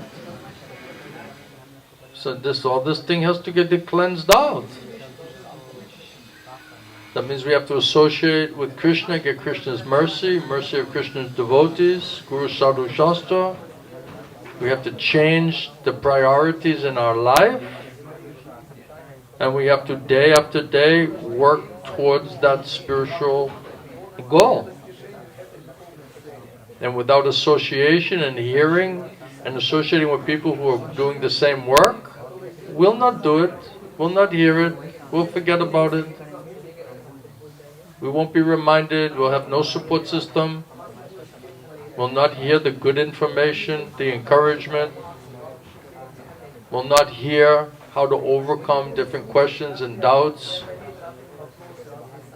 that naturally come up in the process. So association is most critical.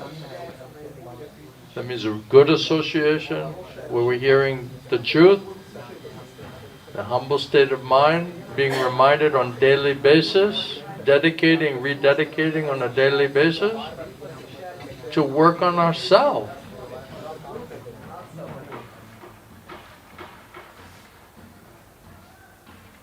Who was telling us something like it's so painful watching people? Huh? Oh, right. Wasn't he saying like that? It's so painful watching. People having power and money.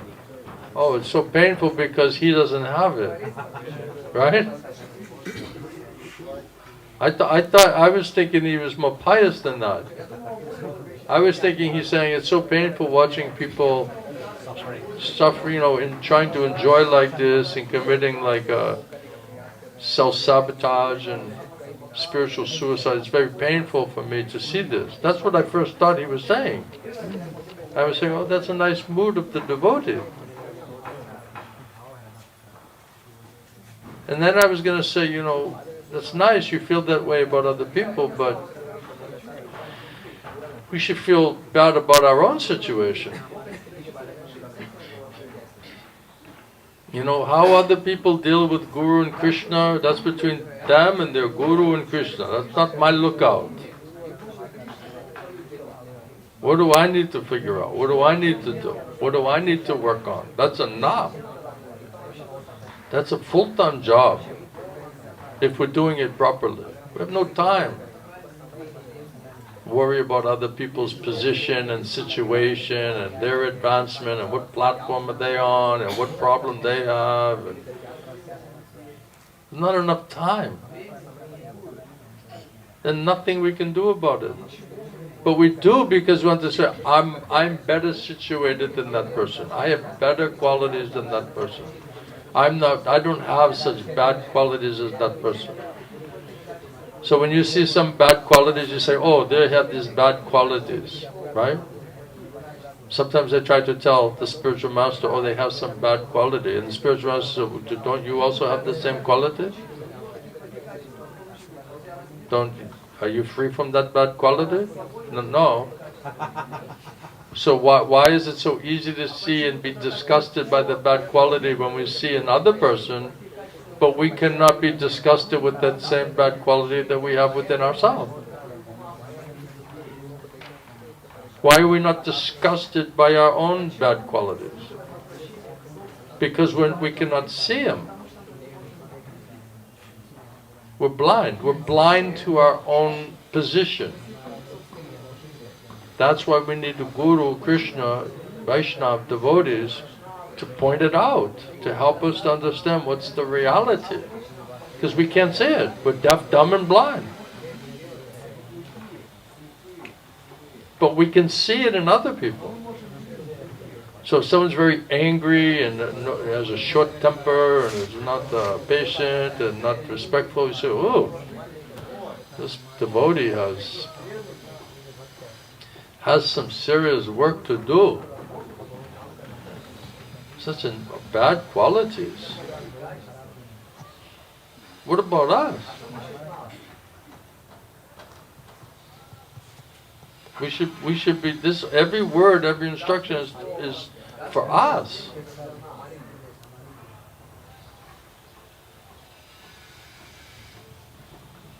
That's what devotee means. How are we working on ourselves to purify ourselves, to get mercy from Guru and Krishna, to purify this uncontrolled mind and senses, and to somehow or other purify and destroy this false ego, which is where all of the demoniac thoughts, desires, and qualities, behavior is manifesting.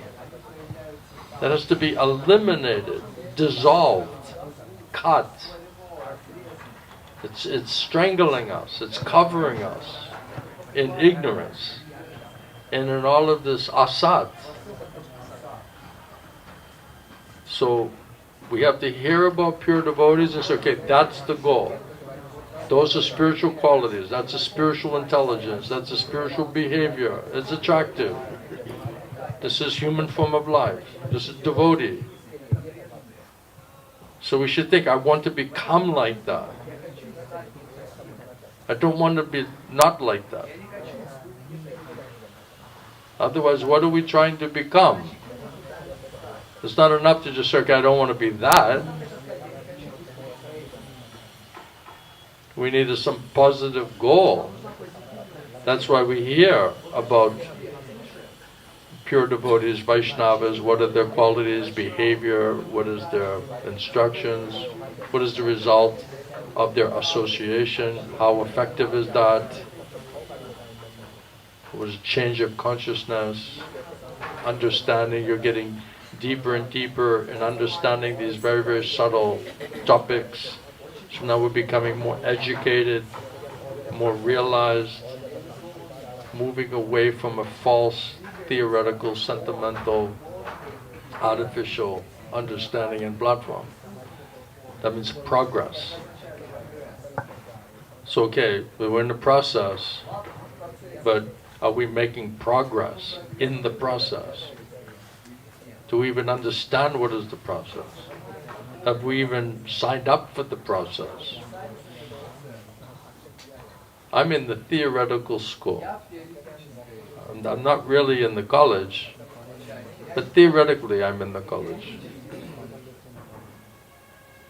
So you have to practically do it. And we have to help each other to do that.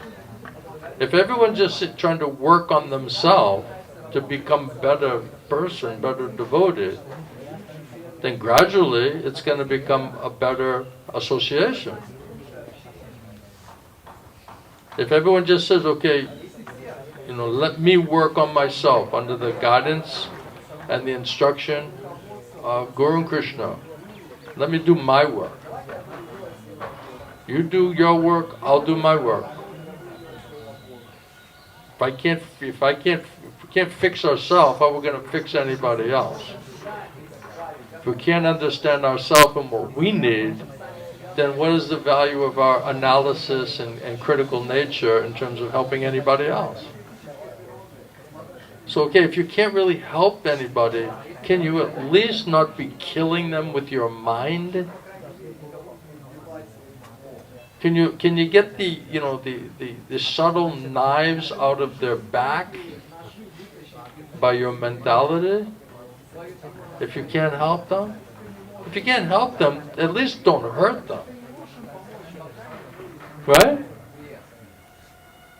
Well, I wish I could help this person. And then you're like, I can't really help them, they don't want to listen to me.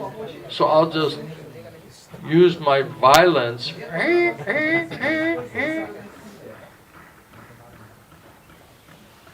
Then we're just like looking at them, like, right?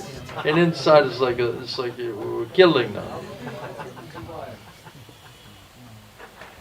scanning them from the shoes to the dress to the pocketbook to the motorcycle to the haircut to the just like a scanning. Right? We have X-ray vision on everybody else. We can find faults even if they don't have them. That's how good we are. But to find faults on ourselves, very difficult.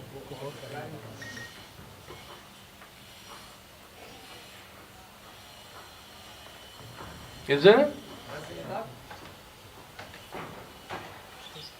So if we're really like, let's just say we think, okay, I'm acting too puffed up. I'm not being humble enough. And then you're working on that.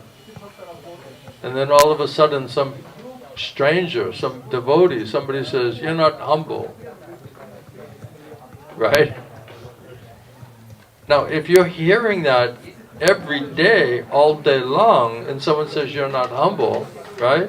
You'll say, I know. It's horrible. And I'm trying to work on that. I'm trying to get rid of that. But if you never hear it within yourself, and then somebody says, you're puffed up, you better be more humble. I'm like, what are you, my guru? Did I ask you your opinion? Right? We're so offended because we're not used to hearing that. We're supposed to be hearing that every moment. These are spiritual desire, this is demoniac desire. These are spiritual qualities, this is demoniac quality. This is spiritual behavior, this is demoniac mentality and behavior. That's what introspection means. That is the introspective work we're supposed to be doing on ourselves, based on what is perfection and what is expected of us, and where are we in relationship to what is expected of us from Krishna and from the Guru. How are we measuring up to that? That's what we're supposed to be thinking about, internally working on. So if we're condemning our own demoniac nature, quality and desires, and someone points out one of our demoniac qualities, we should be like, yeah, this is horrible that you can see that. I feel really bad because I know this problem. I'm trying to work on that. Krishna made you say that to me. I'm just being reminded once again, yes, you're getting puffed up, you're being puffed up. You'll be thanking that person. But is that our reaction? We're like, who's this person? Who's he to tell me I'm puffed up? Who asked him? Right? We're immediately defensive. What, you're not puffed up?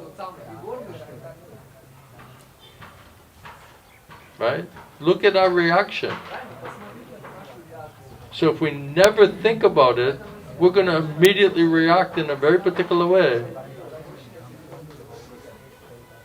Right? If you're, just for an example, like if I'm saying like 100 times today, I'm a demon, I'm puffed up, I'm not acting appropriately like a devotee, and the 101 time someone says, you know, you're acting really not like a devotee and you're acting puffed up, and it's like, this is not really what Guru Krishna wants, you'll be like, yeah, that's what I'm hearing all day too.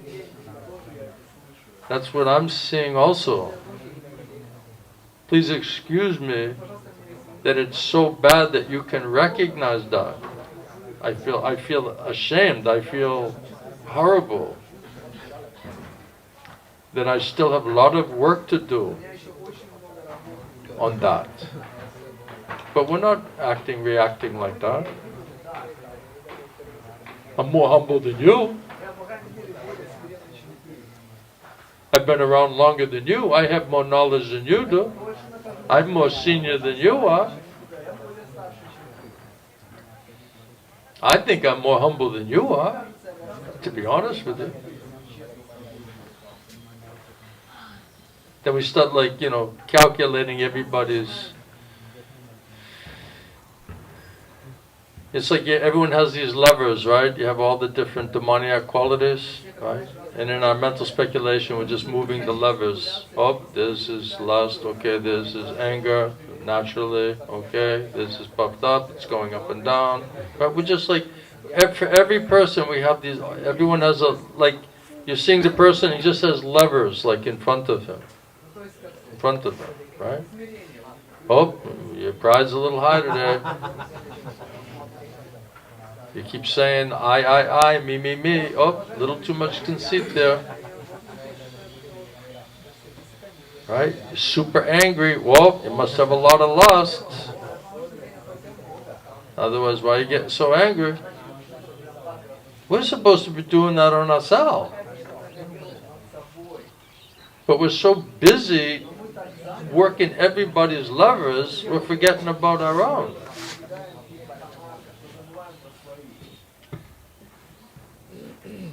It says, you know, find fault with yourself, try to see the positive thing about the other person. Oh, they're making progress there, or they have this God-given ability, or they have this nice quality, or they do this nice seva. Whatever they can do, whatever they're doing that's nice, you say, oh, they're very fortunate, they got blessing, they're doing something nice.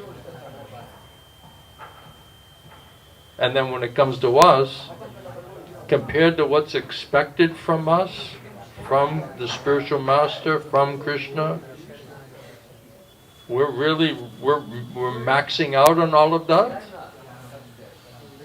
There's no room for improvement there. And then what do we have to be proud about? If we're not meeting that standard and expectation, what are we proud about? What have we achieved? If Guru and Krishna are not happy, satisfied with us, what have we really achieved? Why do we feel so confident and well situated? This is, how we're supposed to. He's a nice boy. He's not one of those naughty. Is he well behaved all the time, or just now he's a little nervous? Is he a nice boy? Is he behaving? That means that's a good parenting. That means devotee parents, intelligent, they know how to properly train the children. What's our training? Madness.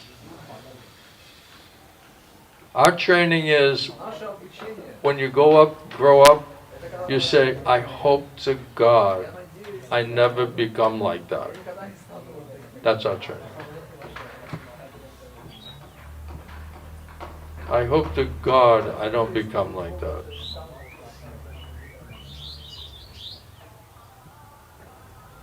That's also training. Because it's adjusting our desire, isn't it? I hope I don't become like that. I hope I don't make the same stupid mistake.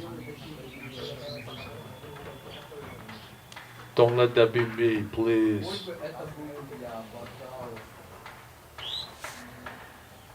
Any other questions or points? Did you get your answer?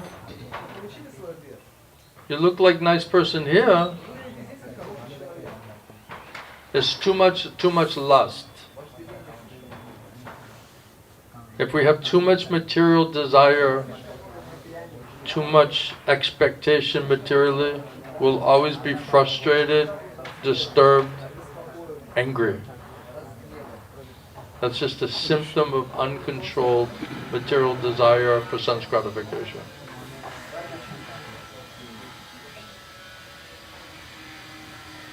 So that means that this purification has to take place. It says this lust is like a heart disease. So this has to be cleansed out. Acting on it just makes it worse. More lust, then you're led into more lust, then you're angry. Now more lust, more anger, more lust, more anger. It's endless. And never satisfied and always angry. No peace. Always hankering, never enough, never good enough. And then lamenting, why did I do like that? Why, I couldn't achieve anything, I couldn't get anything, I couldn't hold on to anything. So material life, material consciousness is hankering and lamenting. So we're hankering for the brighter future and lamenting that we never could achieve it, or we had it and lost it. So what are you thinking about? Hankering or lamenting? Sham? Hankering or lamenting? Combination? Mostly it's combination. I could have been this, could have done that. I thought I had that and I lost it. It's just, there's no peace. As long as these gross subtle desires are there, it says no peace. So if we're happy with no peace, and manifesting demoniac mentality behavior and getting reactions and punishment from that, if that's really the way we want to live the life, then that's what we're going to do. If we say and realize this is unacceptable for me, we want more for ourselves, then we'll do something about it. Then we'll take it more seriously.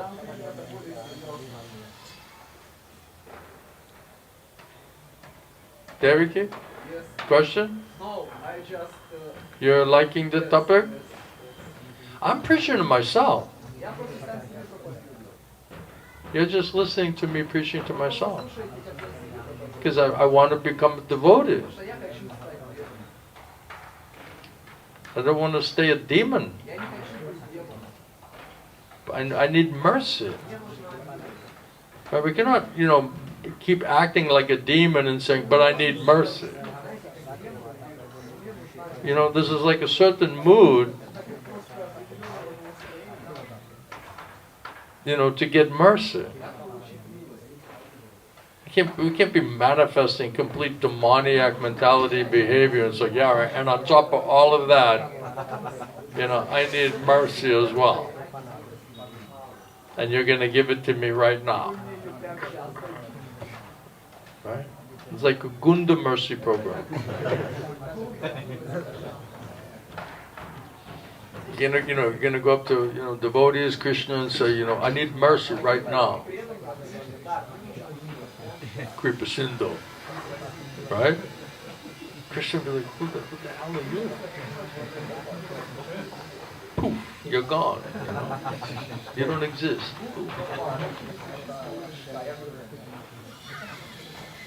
Any other points, questions? We're good? Mataji, are you becoming a devotee? Yeah? There's no one behind you. I hope so. Huh? I hope so. You hope so? Are you going to leave it up to hoping?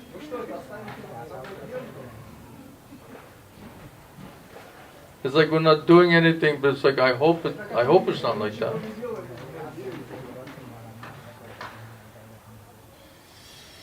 Yes. What is the difference between crying and praying? Crying and praying? Crying and praying.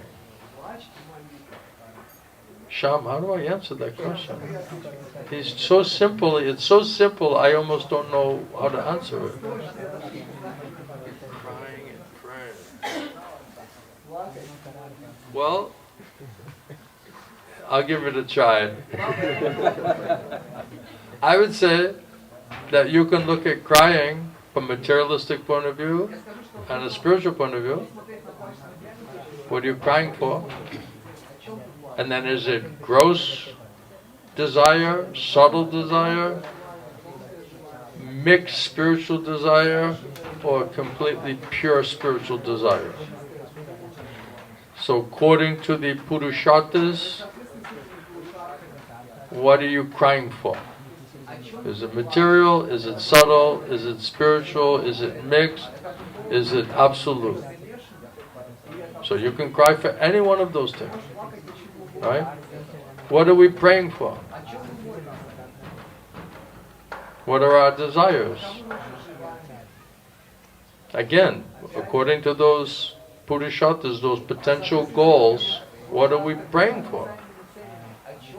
Boy, I wish I had more religiosity so I could be better at getting money. If I had more money, I could buy more stuff. I could enjoy more. I'm praying to God that I get some money. Right? I need that job. Right? I can imagine you're in India and you get an engineering degree, you have a ton of debt, and then you go to the job and it's like, 2,000 people applying for like one job. And every one of them, before they go in there, they go into some demigod, Buddha, some incarnation, Jagannath. Everyone's praying for the same thing. My Lord, please. Even if they're atheists, they're like, God, if you exist, I need this job. So Krishna has like a really difficult time to figure out like which one of those 2,000 people should get that job. Right? And Krishna's trying to enjoy with the cowherd girls and boys and the gopis. And he's sitting here wondering, out of those 2,000 people, who should get that job?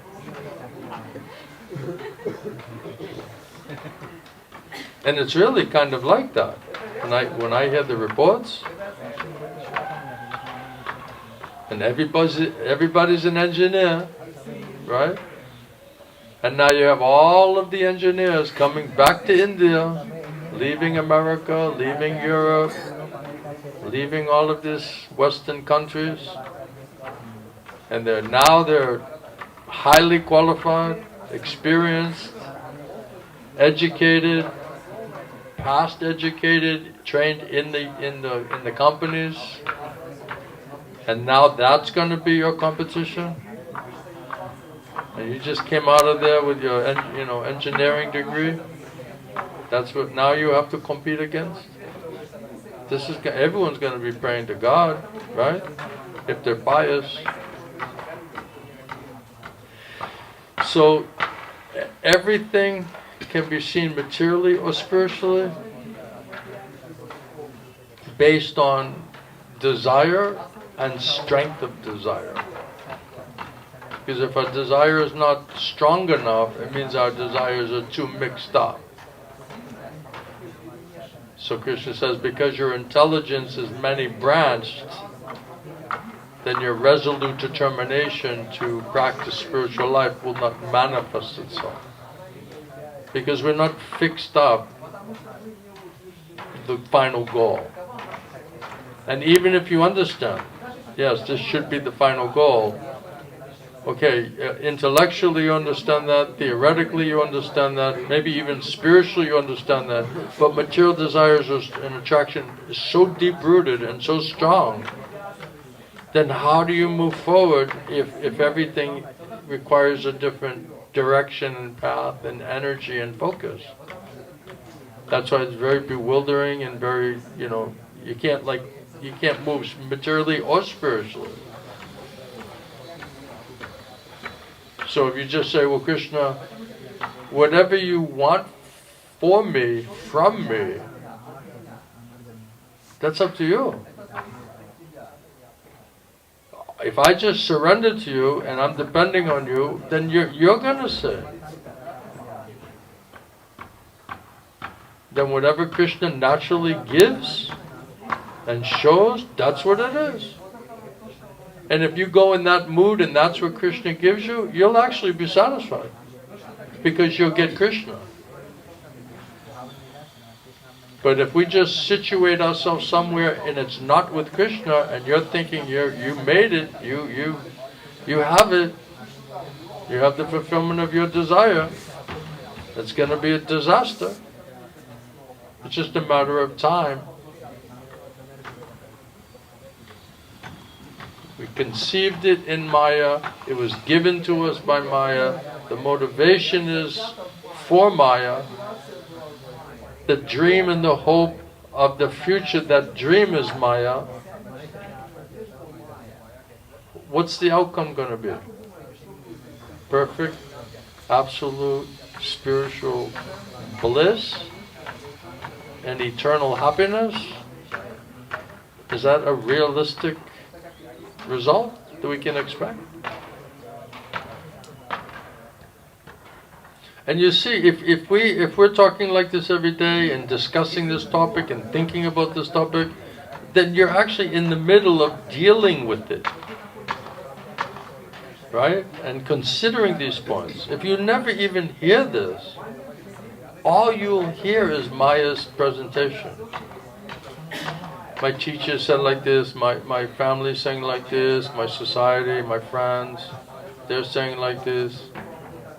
Everything then just becomes what Maya's family is demanding, expecting, instructing. What is their opinion? What is their idea? What is their hope? What is their dream? How you can help them fulfill their material desires. That's all the topic becomes all about. So we have to be fixed up with what is our goal, what is our ultimate goal and purpose, and it has to be strong enough, and it will remain strong enough if we keep hearing and chanting in the right association. As soon as you give up the association, you give up the hearing and chanting, nothing will remind you from spiritual point of view. Then it all will just be Maya manipulation, controlling. And that will always end in a failure and a disaster. Just a matter of when we realize it.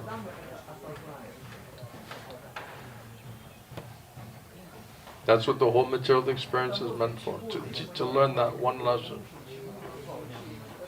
To overcome all Maya's gross and subtle promptings of what will deviate us or distract us away from Krishna and pure bhakti.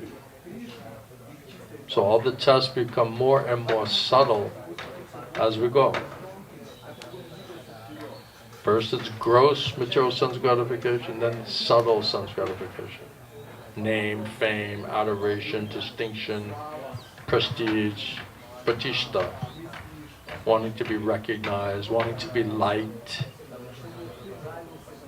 Right? If you like me, give me a thumbs up. Right? Like me, please like me.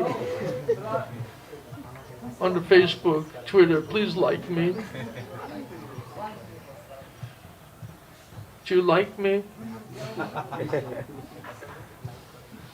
I mean, everyone's waiting for some crazy people to say they like you.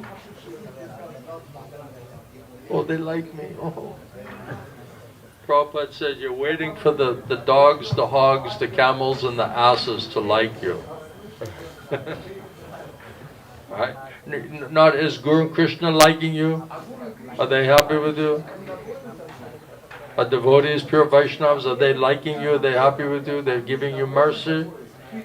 That's the concern. Oh, I want the hogs and the dogs and the camels and the asses. I want everybody to give me a thumbs up. Then I'll feel better about myself.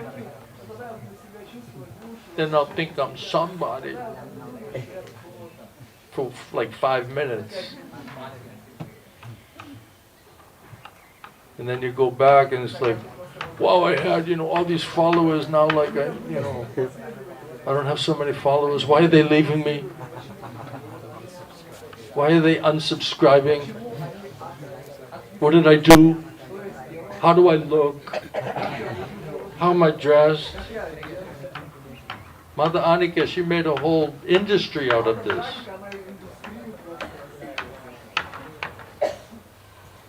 Right? We had the, what was it? The babuskas all dancing, right? We're asking all the old Matajis, why don't you go dance with the babuskas there, all the grandmas.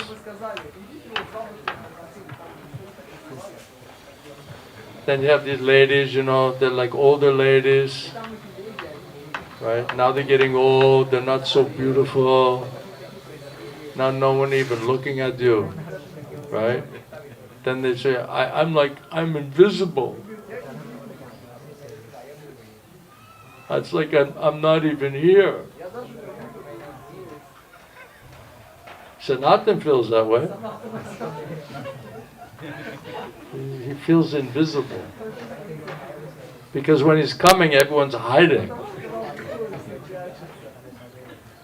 They're all hiding. And he's like, am I invisible? All right, any last thing? I hope that helps you.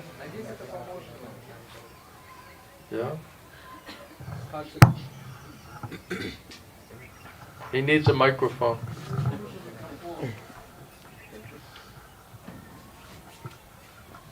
Let me see if I can understand your English. You're sitting like right in front of me. Let me understand your French English. How to move away How to move away? from the theoretical? Why'd you come closer? It's like Krishna brought him closer, right? And his only question is, how do I move away? That's the only thing he can think about. So when he was in nice consciousness, Krishna brought him closer, right? Now that he's hearing the truth, he's like, how do I get away? How do I break away? I saw one of my godbrothers, he was a brahmachari, and he was always in the front, you know, and then all of a sudden, like, he put on white, and now he's like going to get married, right? And literally, just before he went back to Australia, he was sitting in the last row in the temple room in front of Gurudev in his class. So it was like literally, he was like, as he was getting more and more in Maya, he was like getting further and further and further away. So you could also see it physically. So How can I come closer to the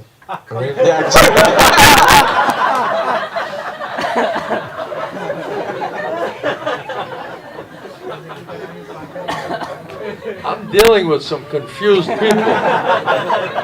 You know what I mean? Like one way they want to get closer, then the next person they want to move away. These are some confused people.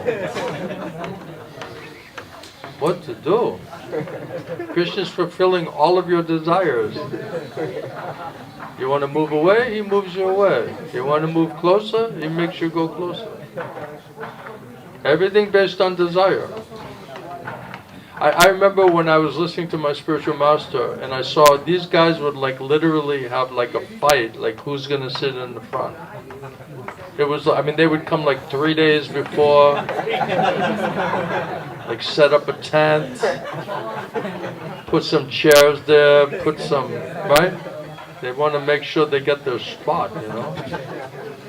It was like an MMA. I always just like little stayed like a couple rows back, like close enough to hear. But so one time I got this in my mind, like, you know what? I'm gonna go fight with these people and like sit like right in the front of Gurudev, you know? And, well, just like throwing elbows, you know? Excuse me, Prabhu. Oh, sorry for my elbow. I'm sorry. So anyway, it was like a battle, you know. There was no blood yet, but it was close, you know. So then I finally get the seat, you know, and I'm so close to Gurudev, I was like horrified because I was like, after all of that, I cannot just peacefully hear from him because I'm not supposed to be sitting there. You know, so then I was like, okay, Krishna fulfilled my desire, and it's not really what was best for me. So Krishna will literally tell you the best place to sit. Not a blade of grass moves without the will of the Lord. So I was pushing my plan, but then when I got it, I couldn't appreciate it as much. For whatever reason. I'm just giving you like an example. Because we're talking about sitting closer or moving away or whatever. So, have to find the situation by mercy of Guru and Krishna, what works the best. Not more, not less. Not here, not there. There's an exact everything that's required, grossly and subtly, by the mercy of Guru and Krishna will understand it, how to best maximize the reality of our situation. And the Guru will guide us through that. Because we don't know. We really don't. We think we know, but we don't really know. I remember one person in the beginning, they said, you know, whatever you've done in your life, that's what got you in this trouble. You did the best you could do. You used your best intelligence, your best mind, your best strength, your best, whatever you think you have. You maxed it out as far as it could go. And this is the best you could do. And then they're like, are you satisfied with that? And I'm like, not at all. Then they said, be humble. You need better information. You need some better guidance and some better information than whatever you could come up with. So we have to get humbled out, and then we have to pray to Guru and Krishna to help us to understand what is most effective way, based on all considerations, that we can progress. And the instructions that they give is exactly what you need to do. It's like a doctor giving a very specific prescription. I remember when Gurudev was going for preaching, and many times devotees, they were going back to their country, and they would get some kind of clarification. And when they would come out of Gurudev's room, everyone would say like, you know, so what did Gurudev tell you? You know, like what were your instructions, right? And I was amazed because one of the devotees from France, he came out and he was so happy. And I said, you know, what did Gurudev tell you? Like, what is your instruction? And he said, Gurudev told me to read one verse from Bhagavad Gita every day. And he was completely satisfied, because that's what Guru and Krishna want him to do. And the Guru's giving everybody and dealing with everybody completely differently, based on what they need and how it needs to be delivered and how we're meant to accept it. We're not all the same. We're not all on the same platform. We all have different complications in our past, in our history, in our family life, and in our experiences, our levels of, you know, education, levels of family culture, level of consciousness, levels of sinful activities, sinful reactions, everything completely different. So we need guidance from Krishna and from the Guru. And Prabhupada many times said, you have to make the best use of a bad bargain. So you're in a material body, we're joining late, we have all bad habits, bad conditioning, demoniac qualities, demoniac desires, and somehow or other we're trying to figure, okay, how do I become a devotee? So now that means we're going to try to make the best use of the bad bargain. And so it has to be, you know, scientifically, by Krishna's mercy, systematically, you know, developed, cultivated, cultured. It has to be under the guidance and the mercy of Guru and Krishna. If we want any real spiritual success. Otherwise, if it's all independent and mental speculation and wishful thinking and some unscientific process, then you can expect it to get worse, not better.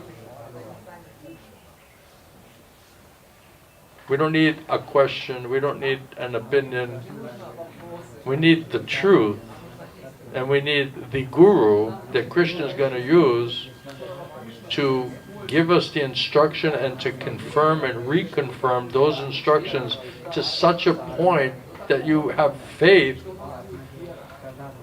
in those instructions as absolute. So all of those things have to be activated for it to work, for it to be manifested. So what was your actual original question? My original question was how to move away from theoretical to practical, actual practice. That's what we're doing. That's what we're doing. When if all you know is theoretical, how are you going to break away from it? Why would you even think to break away from it? You're already thinking that it's absolute. It's only if you get something absolute and you have an undeniable different experience and understanding, now you can compare the two. It's like that example of like this bitter lemon, and you say, what is this? They say, oh, it's a sweet orange. And you never had a sweet orange before, right? So every time you have this lemon, then you say, oh, what is that? Oh, that's a sweet orange, right? And then one day, if you get sweet orange, now you can compare the difference. Before that, you're thinking that's sweet orange, because you don't know anything different or better than that, right? So to really understand it and to compare it, you need a different experience by the mercy of Guru and Krishna. Then you can compare it. It's like, you know how like if you're looking at something, you say you're comparing something, like you say you're comparing like a phone, right? So if all you have and all you know is one phone, then you're just looking at what it has, right? If you say, okay, let's compare, this phone and this year and this model and this model, and you can basically have like 2 or 3 or 4 different things to compare based on features and abilities and how it's made and all the different specifications, right? Now you can compare it. If all you have is just one phone and you don't know that there's anything else to compare, then that's all you'll know. It's only when you have a different experience that you now can compare the two experiences. So, okay, I thought I could understand everything by reading. Now I'm meeting this person that's saying that you can only understand it by hearing. Well, that's a different, feature, right? It's a different emphasis. So now, okay, I saw how far I got by just reading. Now, let me see how far I can understand just by trying to hear this person who understands the topic. So now I can say, well, okay, how much did I advance just by reading, and how much have I changed in my understanding, and how more complete is it, and how deeper is my realization just by hearing? You see, so you have to have something realized that you can then compare the two. So on our levels, okay, what was our materialistic life? How much were we suffering? How much anxiety? How much disturbance? What was the reason why we're looking for a spiritual solution? That's why it says we should never forget where we're coming from, what we were before we came. We should never lose sight of that. Because then you can compare, what are we if we're not trying to be devotee? We're a demon becoming more of a demon. Because uncontrolled mind and senses means you're a demon developing into a better demon. Right? If you're in the jail and you're associating with more sophisticated criminals who are smarter than you, then you become a better criminal.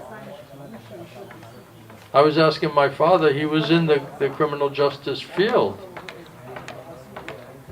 for 40 years. And I asked him what percentage of people that came from the juvenile jail, what percentage of them went into the adult jail? And he told like 80% or some high, really high number. I don't remember exact number, but it was way more than I thought. I thought these kids who were in these jails, they would get such a negative experience, and they would, they would just say, okay, I want to not live like that, and change their mind, right? But it's like practically, 80-90% of the people went on to do adult time in adult jail. And then when I was asking, studying the topic, then it came out, because you're doing so much asatsanga and you have nothing but time where you can discuss who's the most sophisticated criminal in here. And you're going to see, okay, this guy is most intelligent, has the best plan, he's more, expert criminal. So because of the asatsanga, you keep maintaining this type of criminalistic or demoniac materialistic desires. This person's most sophisticated in terms of how to cheat the system and how to do some scam or some type of illegal activity. And now it's just a higher level of criminal activity. And so that's their association, that's what they're hearing, that's what they're planning, that's what their future idea is. Just by association and hearing. So everything comes down to association. If we're associating and hearing about devotees, then we should think, yes, I want to become more like that. Okay, now how do I go from being a demon to a devotee? How do I become more and more purified and develop more and more spiritual mentality, behavior, qualification? That will come naturally if you're in that association. If you don't see that, you don't hear that, you're not reminded of that, then it's all asat. Then you'll just be drifted into some other kind of mentality, consciousness, idea, plan, speculation. And then you're off and running in some other kind of a deviation. Everything based on association. And who and what we associate with and what we're hearing, that's what we are going to become. Because that's what you're going to be thinking about. That's what you're going to be consistently, that message, those instructions will be consistently almost hammered into you. Especially in the beginning. You say, okay, this is great, this is good information, but it's not hammered into you. It's not like, like carved in your heart. That's why in the beginning it's very, very risky situation, because you have faith, you have a nice realization, but the faith is very weak. And it's very much can be influenced just by asatsanga. Someone brings a doubt, someone brings a question, some type of criticism. Anything can just, in a moment, can change everything. So it's a very dangerous, risky situation, so it has to be protected. Until you're strong enough to know how to protect yourself. Something like that.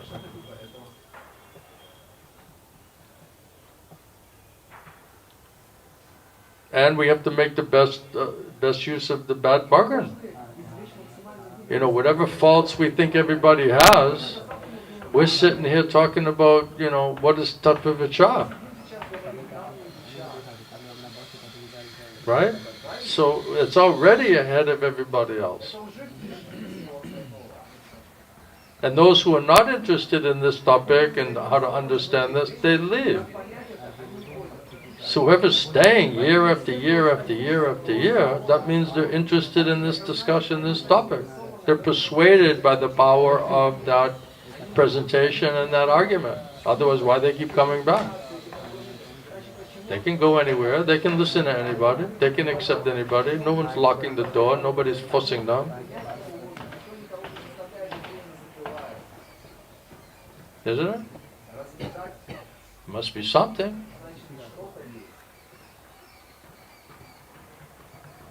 Alright, I think that's probably as long as you guys can go. Shishiguni Tai ki, Srila Prabhupada ki, Srila Gaur Govinda Swami, Srila Gurudeva ki, Samaveda Bhakta Vrinda ki. Mataji, what's your question today?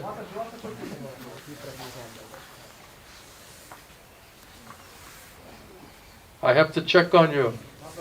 I have to make sure you're doing all right. That you're protected in your faith and you're becoming happier. That's my service. Как поверить гуру, как стать серьезной и принять все, что он говорит, и не сомневаться в этом. How to believe Guru, how to become serious and not be doubtful. You have to not listen to your stupid mind. If Maya's controlling your mind, she's going to make you doubtful and suspicious, and you'll speculate, concoct any damn thing in your mind. So you can easily be manipulated and controlled by listening to this mind, which is controlled by Maya. We need better information. So if we get better association and better information, and it's according to Guru, Sadhu and Shastra, so it's scientific, it's authorized, and then it's effective when you hear it and when you try to understand it and you want to try to practice it, that will give you faith. So we have to cultivate faith. And that can only happen by association and hearing from Krishna and Krishna's devotees who have that kind of faith. So the more we associate with faithful persons, the more faithful we will become. And the more that we're getting higher, better information, the less inclined we are to listen to the same stupid, foolish, failed mentality and plans that Maya, through our mind and senses, has given to us up to that point. So we have to see the faulty nature of what is our past, and then we have to see what is the positive, undeniable realization and experience by proper hearing and proper association. And you have to compare that and understand that this is higher, better, more beneficial for your soul.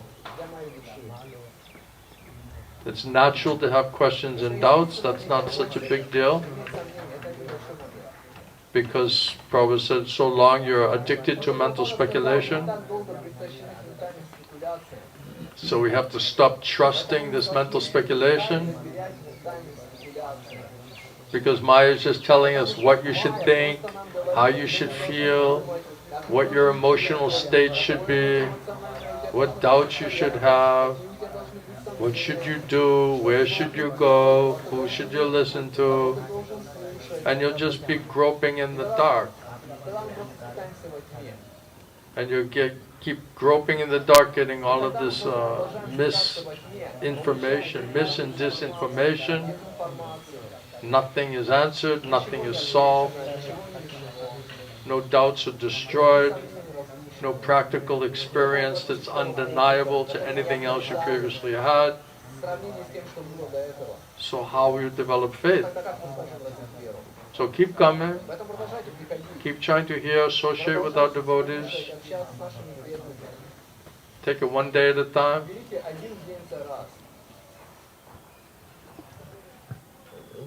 если очень большое ложное эго, как можно веру развить?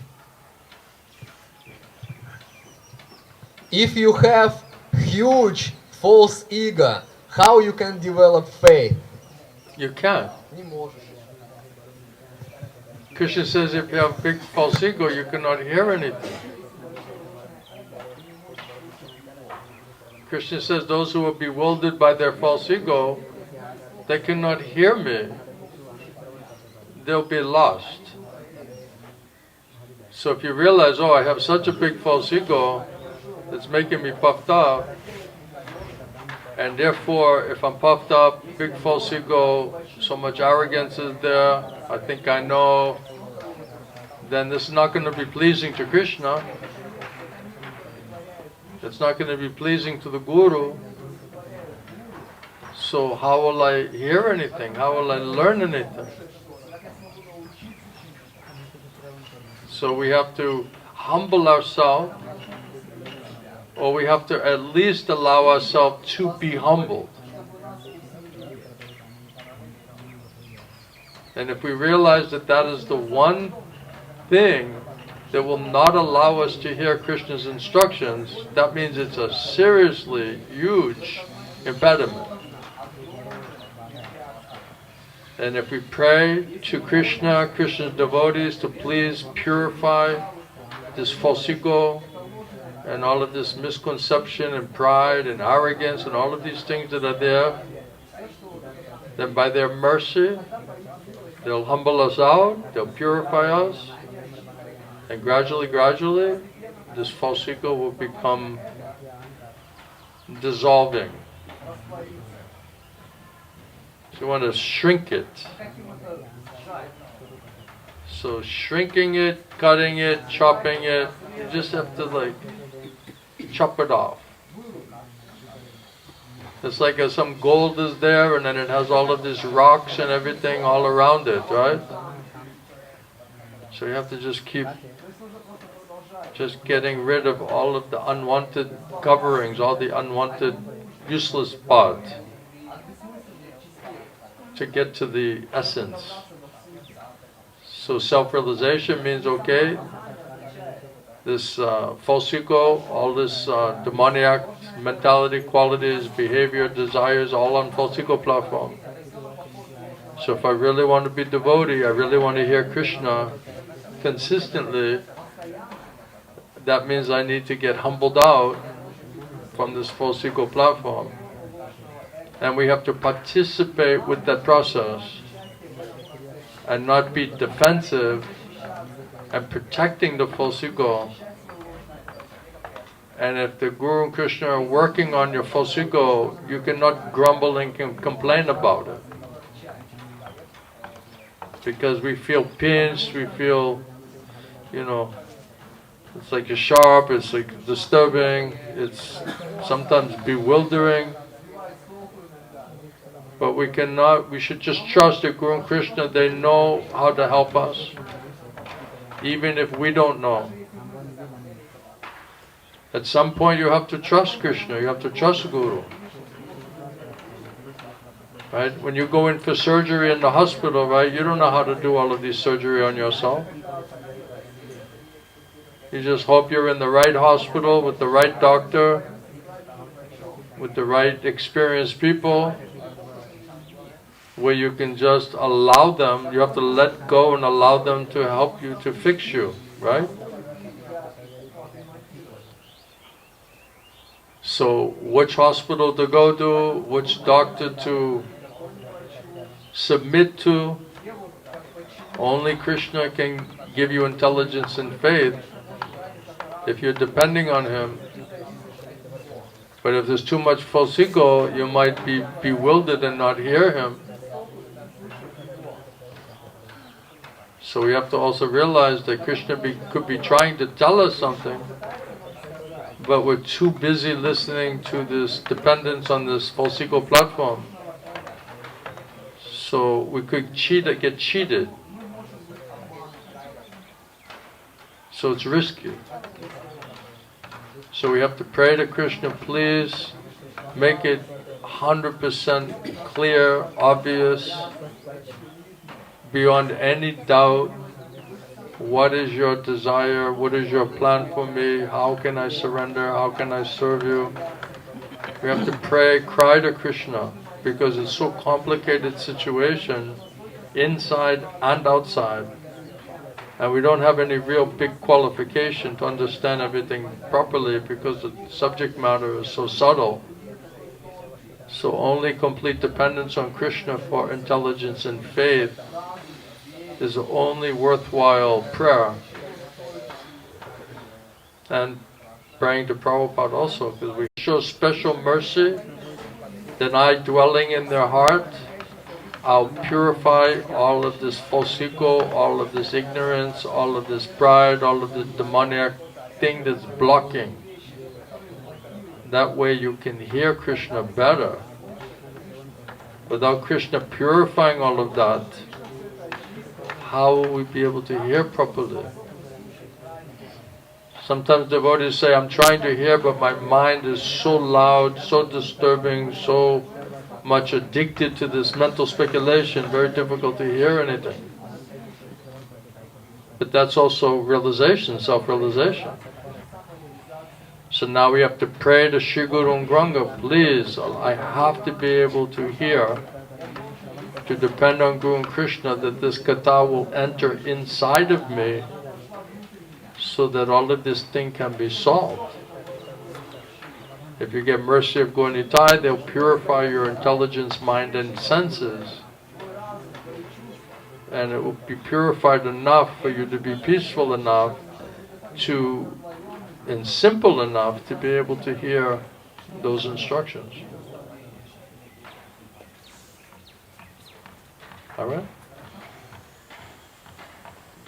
You're just coming, of course you're puffed up, of course you have false ego.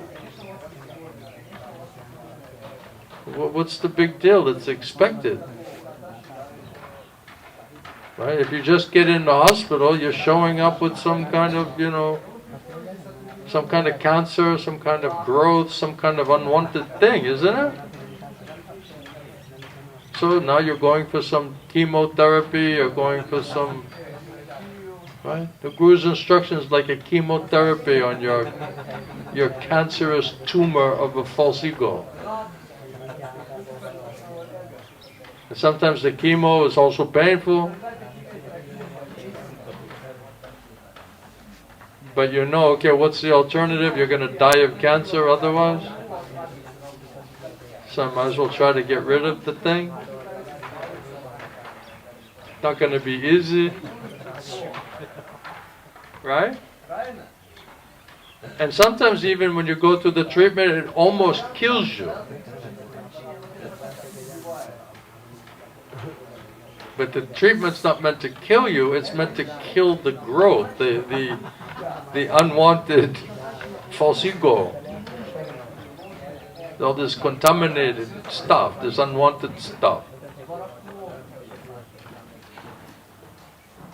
But if you just go in the hospital and just say, okay, I have this cancer, but they said if I have a small glass of orange juice every day, it will be good for my health. It may be good for the health while you're alive, before the cancer kills you. But we have a bigger problem here, ma'am, you know?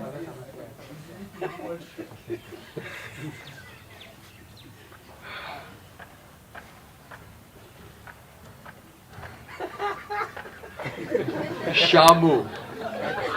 Shamu the whale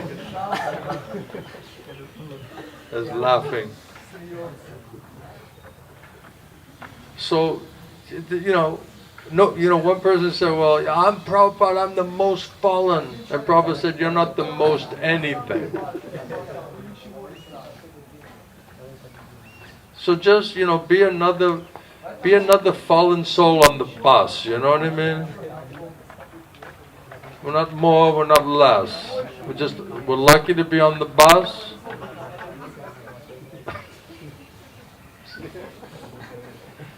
And it's good to know the chemotherapist is on the bus with you.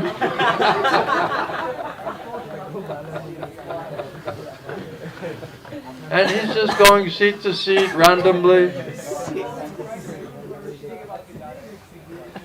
Just trying to shrink the falsico, you know.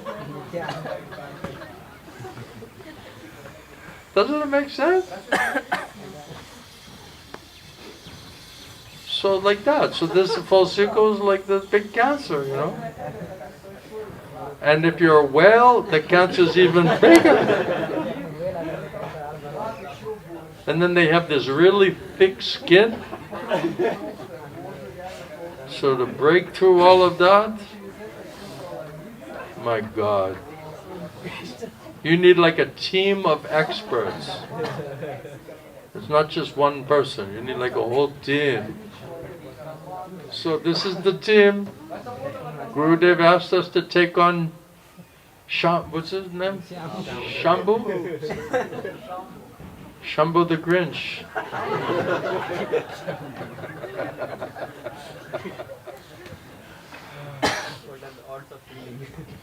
So, you know, this is process.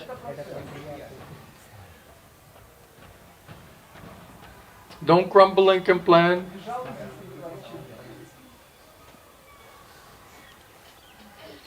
Be humble, humble yourself. And if you have question or doubt, then get some clarification so you don't go off running on some mental speculation platform. Because that will just complicate the program. It's like leaving the cancer ward where you're getting the chemo to go in the back to smoke some cigarettes, you know.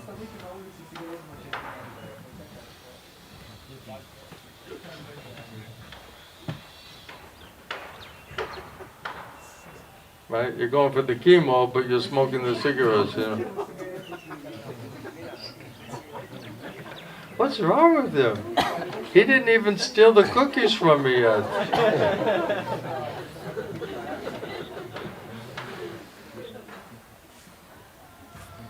You know, they have these like little app, you know, like Apple company, and you put it on your bag and it tells you like where your bag is, right? We put them on the cookies. He puts them in his pocket, you know, and we're just tracking when he's leaving. He's got like 8 cookies in his pocket. And we're just going all the way back to the, you know, to the apartment, you know. And then Dharma like pulling one out of his pocket. And so go, one's missing there. He must have stole one of his cookies. So Krishna, you know, he's a witness. He's the judge. We cannot get away with anything.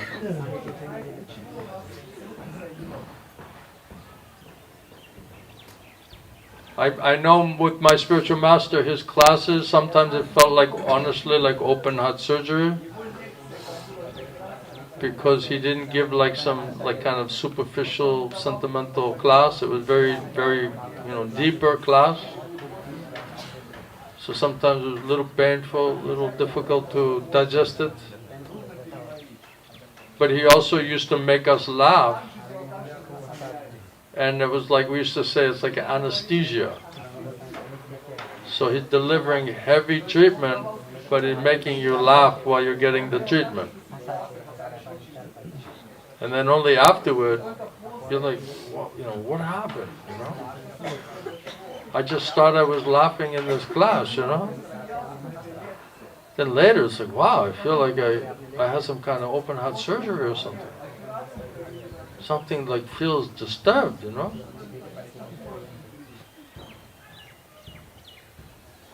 Sergey, we got the chemo gone, man. But he's running from the hospital and the doctor, you know?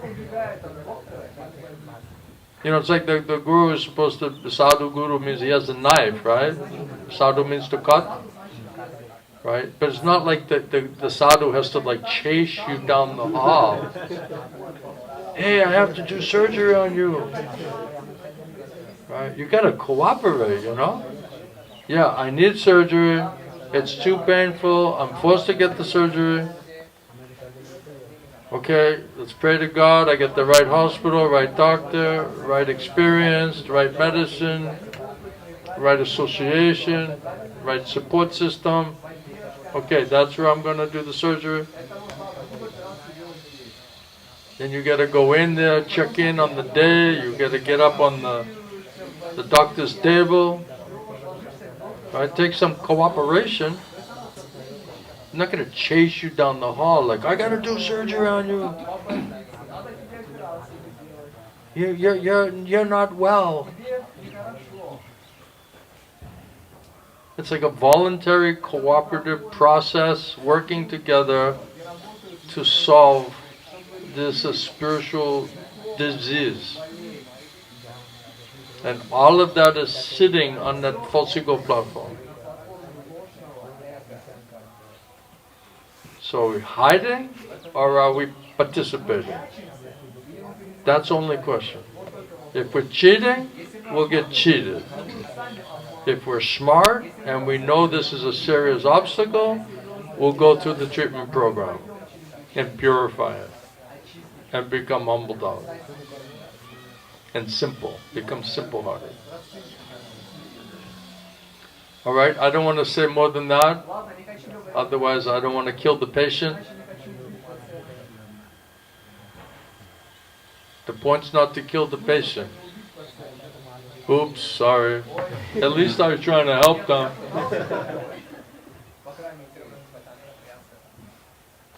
I thought you said the left lung. I'm sorry.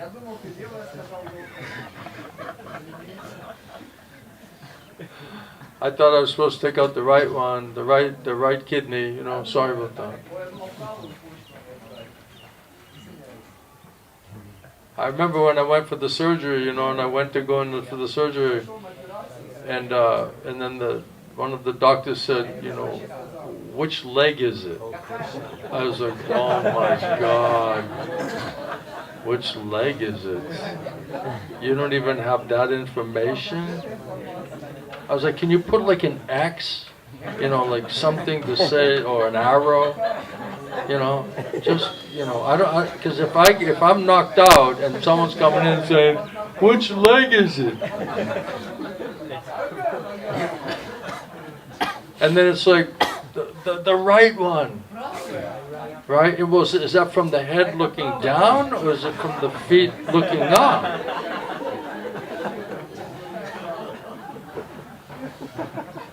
So, you got to be careful.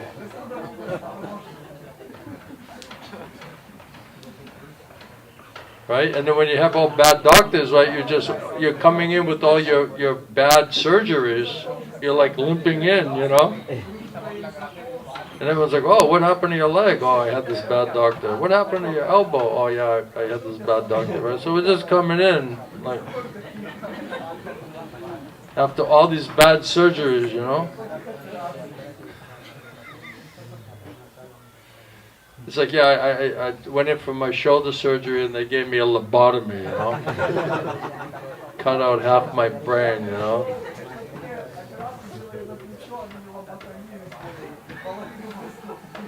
And then someone says, well, you could probably bring him to the court. You probably have a good case, you know? I said, no, the doctor said he was trying to help me.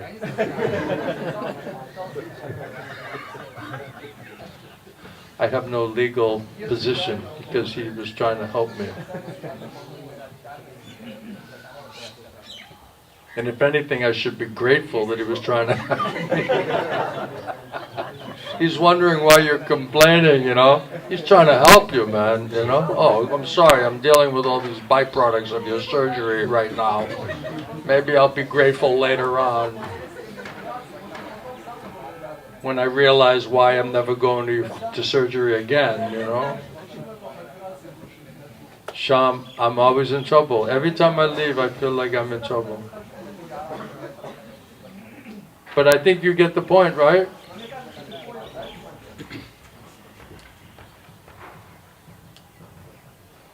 Don't worry, we have a lot of Matajis. They all came in. They were all like, all the Russian Matajis. Every one of them was a guru. So we had all Russian Matajis competing gurus. So we have many years experience dealing with these very strong, determined gurus, spiritual gurus, shiksha gurus, Matajis. They used to want to be called Prabhus, but I started saying Matajis instead.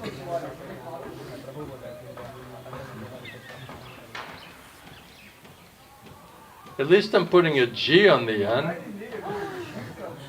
I could just call you Mata. Right?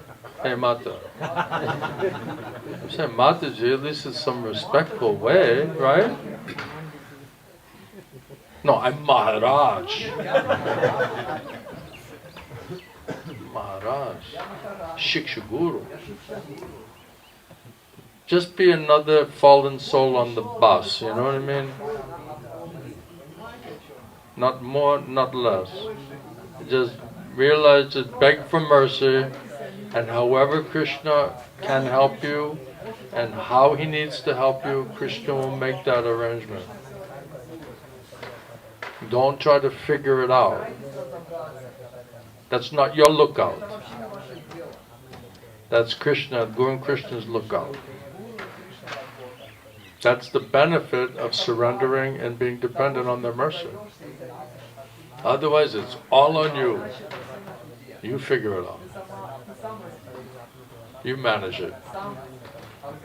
Alright, thank you everyone, appreciate it. Srila Prabhupada, Srila Govinda Swami, Guru Deva Ki, Samaveda Bhakta Vrinda Ki, Gaur Premanand, Hari.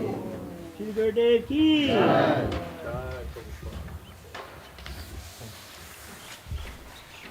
Do we have cookies? Yes. I need to make Deva happy now.